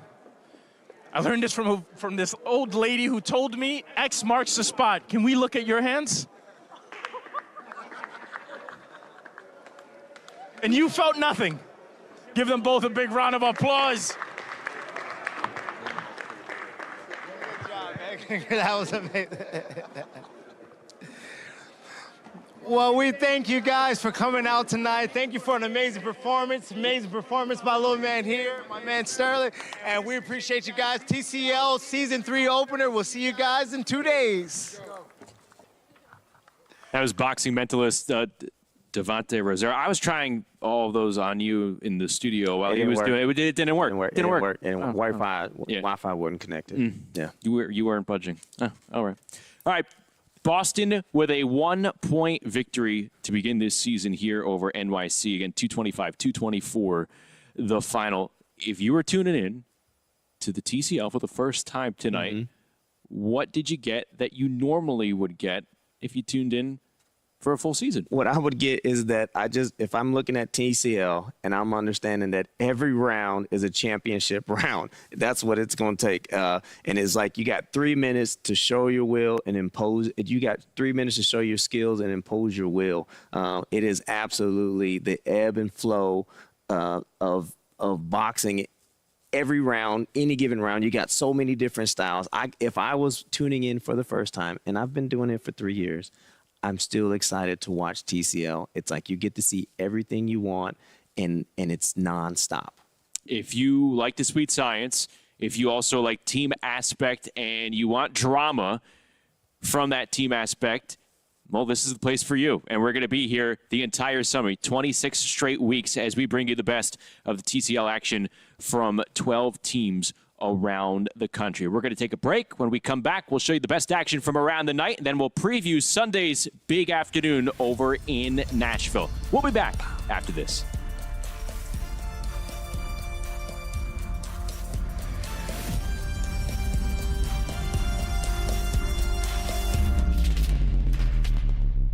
You know, the sweet science hits different down south.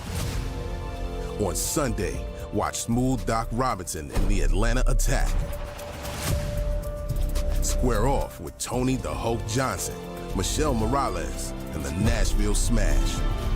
2 teams collide, only one survives. What a start for Atlanta.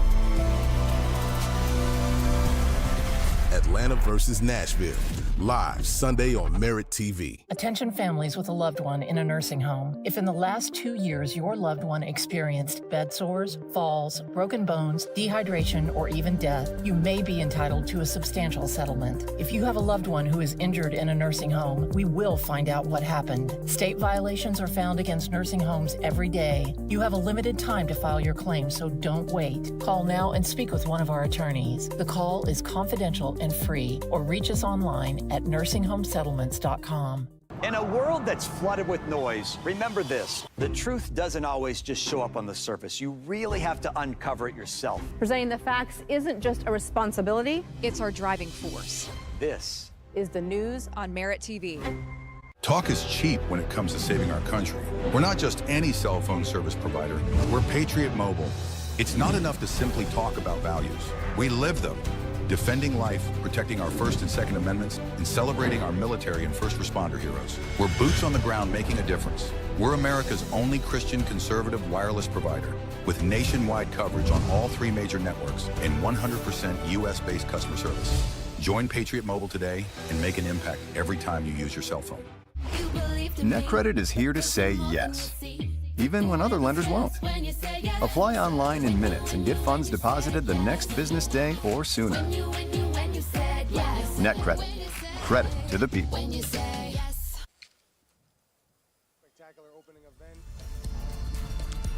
Back inside our Merit TV studios as we are close to wrapping up our coverage here on opening night for TCL Team Boxing League 2025. AC Bryant, Justin Shackle with you. Boston squeaks out a 1-point thrilling victory over the NYC Attitude, 225-224 the final. And I want to go back to, I think, the bout that changed a lot of the complexion of the money round. Remember, the money round, the third stanza, the 24 rounds are broken up into thirds. So you have the lunch round, the middle rounds, the money rounds. The money rounds, they matter a lot because everything that preceded it obviously bleeds into that outcome. Get erased. Oh, see what I did there? Bleeds into that outcome. Like Amelia Moore was pretty bloody, and yet she came away with a victory over Stacia Suttle. So let's go back and look at that bout in the money round that I think really swung some momentum toward Boston. And if you think about it, a lot of people, including us here on the desk, we thought that Suttles was able to win that. The judges obviously didn't see that, but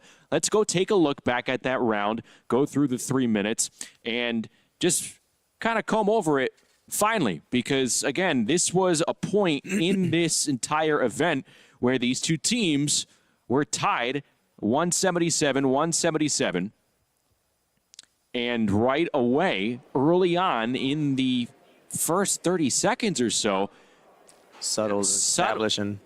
But Suttles was able to get that jab. Yeah. And there, I think it was right there, AC, where she clipped the nose and the blood started coming down. Suttle was a totally different fighter this round, as opposed to her first time meeting Moore. She was way more active, way more aggressive. She wasn't as timid as she was. She understood that whatever Coach Ryan told her in that corral, she listened to, and I thought she pulled it out. Again, I'm not the judge. This is the sequence. That's right here. There. Yeah. There was a few jabs and then also a left hook, but the blood started to pour and it did not stop. Yeah. And so, listen, I'm not here to take away from Boston. They did everything they needed to, and sometimes you get the good call, sometimes you don't. But as I'm looking at it with you right now, I hate to say it, I think this was Moore's first loss, but doesn't matter because she could have folded. Obviously, she was injured, but as we see right now, she was still game. She's still stuck in there, no matter what. Bloodied and injured, she's dangerous. She adjusted. Yes, she adjusted. Which is, I'm sure is what the judges also saw. Yeah. In the second half of this round. Yeah. So she adjusted. There she goes in with her right hand. Now, you mentioned Suttle. Didn't fight like this earlier in the bout. If this is the type of fighter, though, that NYC has, what could this mean for their overall depth? Oh, well, they're going to meet up later on down the road. Now, now as we can see right now, New York was in it all the way to the end. So they got the talent to match. Are they going to make the proper adjustments? Is Boston going to lose some talent? That could happen because the team you start with isn't the team you end with. Almost every week that I had a team in Team Combat League, the first 2 seasons, every other week I had a new team member on the team due to injury, due to suspensions. So are they going to have the whole team intact next time they meet? Is Moore going to make the improvement? I was about to ask, what could that mean next for Amelia Moore and Boston's next fight date? Because maybe that nose needs some time to heal. If she's out, that is a big blow to their team because she's automatic. So technically, she has never lost a round. She has only given them points. And so to have that taken away, to get replaced, even though they're going to have good talent, to have that replaced, that's not an automatic point that they can count on, So you wonder, yes, they come out away with the win here tonight, but Boston is next in action on April 18th. Is that going to be enough time? And look, we don't know. You see that image, we don't know what the damage is to an extent with that nose for Amelia Moore, but the blood did not stop running until the trainers tended to it. But again, April 18th, it's April 4th, 2 weeks exactly. Is she going to be available? Did they give too much skin? Did they win the battle, but are they going to lose the war? Did they lose more? Is she going to get out because of that nose injury? What's going to happen next? We don't know, but we do know that next week that they'll be fighting. And this Sunday, we're going to see Nashville versus Atlanta all over again. That's right. And we have to touch on that a little bit in a few moments, but let's go to the Fire 32 knockout of the night between the Butchers and the Attitude. And again, this made it. Yeah, the ropes might have saved Team Attitude from flying out of the ring. Great right hand there by Miguel Teo for the Boston Butchers. So the Butchers are victorious here tonight. They squeak out a 1-point win. Now we turn our attention to Sunday afternoon over in Nashville, 3 p.m. Eastern, 2 p.m. Central. It is going to be the Nashville Smash and the Atlanta Attack. What are you going to be looking out for early on? Listen, I feel like this is going to be a new in-league rivalry. Nashville and Atlanta are going to be so close. Like, they have a lot of overlapping things. They have quite a few of their team members on Nashville that used to be on the Atlanta team. Atlanta has been pivotal in the league. They've made it to the finals. They've made it to the playoffs. They have great fighters coming back this year. They have been a juggernaut. They've always been consistent. Nashville has I wouldn't say Nashville has something to prove. They just have to make sure that they know, that everybody knows that why their name is the Smash. And Atlanta Attack are going to be there to attack because it's not too far. They're going to have that 12th person come over, and they're going to have a full crowd just fighting for Atlanta too. So we shall see. Who are some of the big names to watch between these two teams? Okay, for sure, Nashville currently has Austin Dulé and Josh. He's a great fighter. Who else is it? For Atlanta, they got Javon Davis, and they have another female by the name of Davis. Both of them are amazing fighters. They also have a fighter by the name of Money Powell. I don't know if he's fighting this time, but he's an absolute star to watch. So, you know, they are what Atlanta is really good at is being consistent, understanding what it takes to be successful and what it takes to make it to the finals. They're not just in here just to win a fight. They are looking to get their first win, their first Mega Brawl victory, because they've been there almost twice. Yeah, it's a team trying to get over the hump after 2 deep playoff runs over the first 2 seasons here of the TCL Team Boxing League.